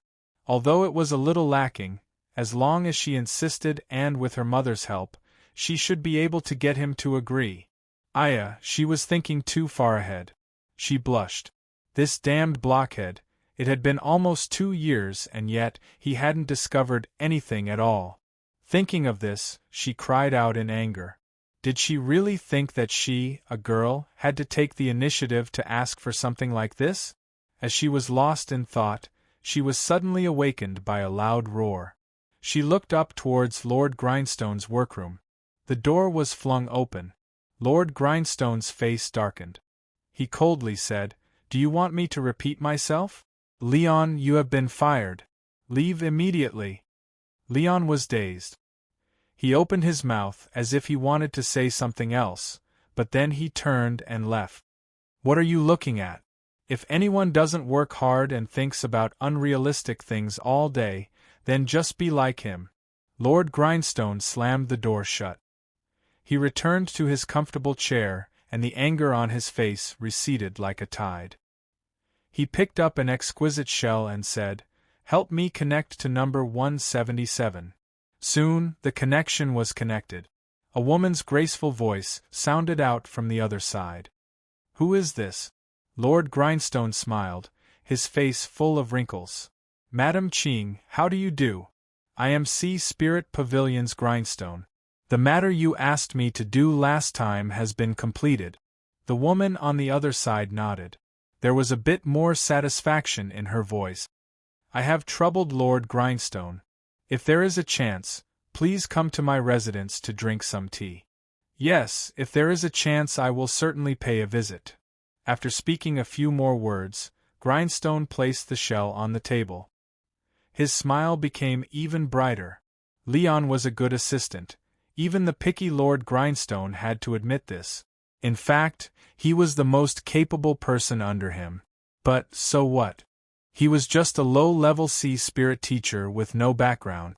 If he could form a relationship with the Qing family on Noble Court Avenue, then sacrificing him wouldn't be a pity.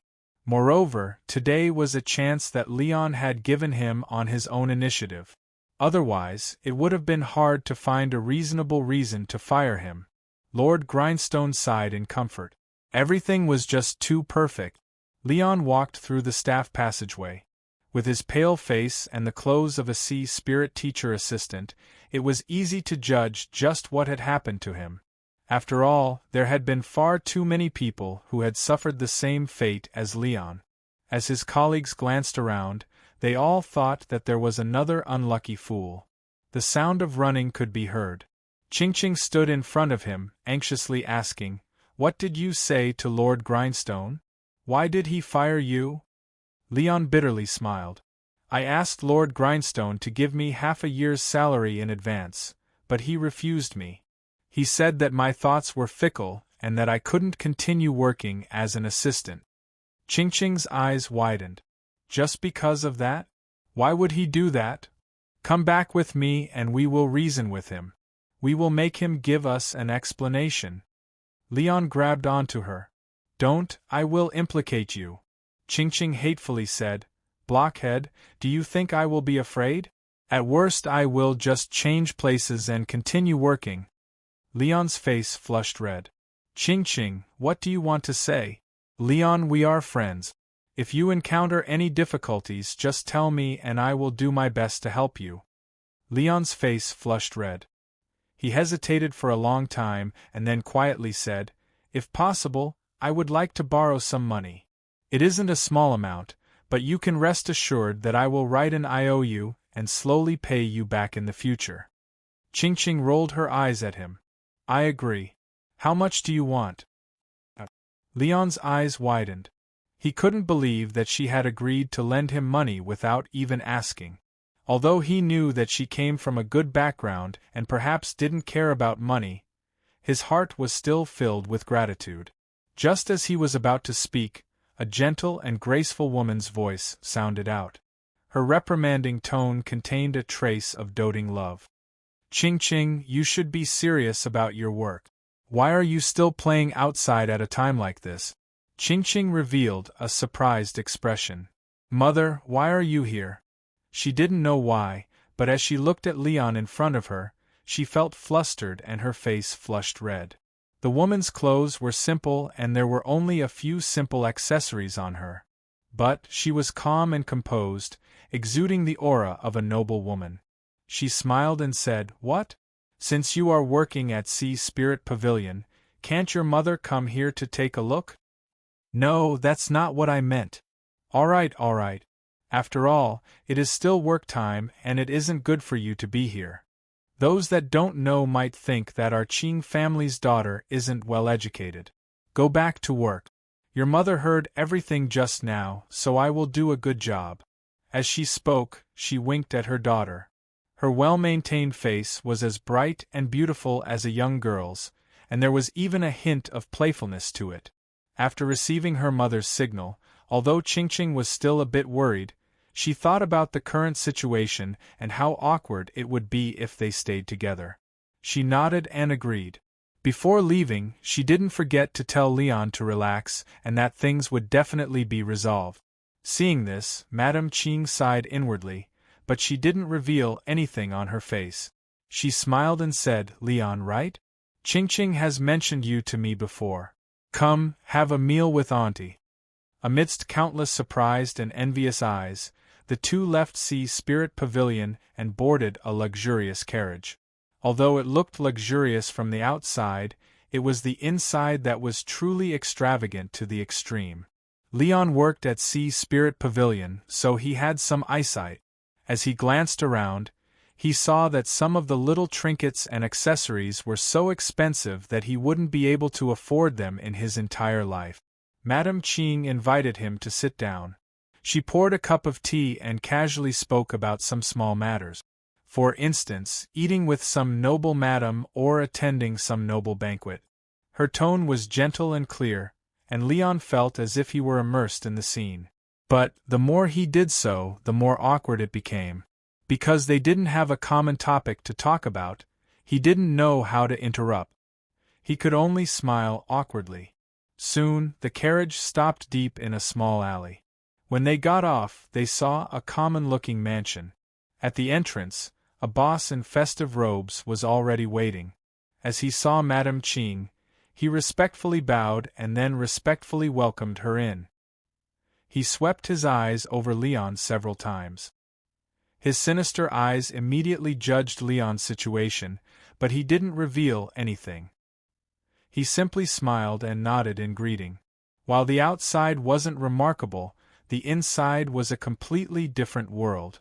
The entire area was connected together, and every dining area was a beautiful and magnificent mansion.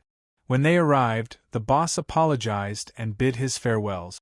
Someone naturally led them into the main hall to drink some tea. Delicious dishes exuded an alluring fragrance as they were carefully delivered by beautiful maids. Leon couldn't help but glance at them. He was curious as to how they were able to walk around so silently. Madame Qing smiled. "Let's sit." Leon swore that in his life, he had never eaten such delicious food before. At such a large round table, only the two of them sat. Madame Qing didn't say anything. She only warmly smiled and helped him pick up some food. Even though he was restrained in his heart, Leon unknowingly ate a great deal. He burped, an embarrassed expression on his face. Madame Qing smiled and laid down her chopsticks. "Are you full yet? There are still several soups left." Leon waved his hand again and again. "There's too much. I can't drink any more." "If you can't drink it, take it home and let your family have a taste. I've already paid for it, so it would be a waste not to eat it." Leon hesitated and then nodded. Madame Qing smiled. She placed a card on the table. It was completely white, and beneath the light, it shimmered with a warm light. Leon recognized this card. It was an anonymous consumer spirit card that was guaranteed and issued by the royal family and various large financial groups. This card could be exchanged for 5,000 spirit stones at any point.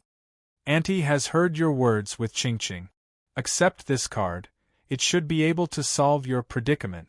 Leon was excited. "Thank you, madam, thank you, madam. I will write you an IOU and I will definitely return it as soon as possible." Madame Qing shook her head. "There is no need for an IOU.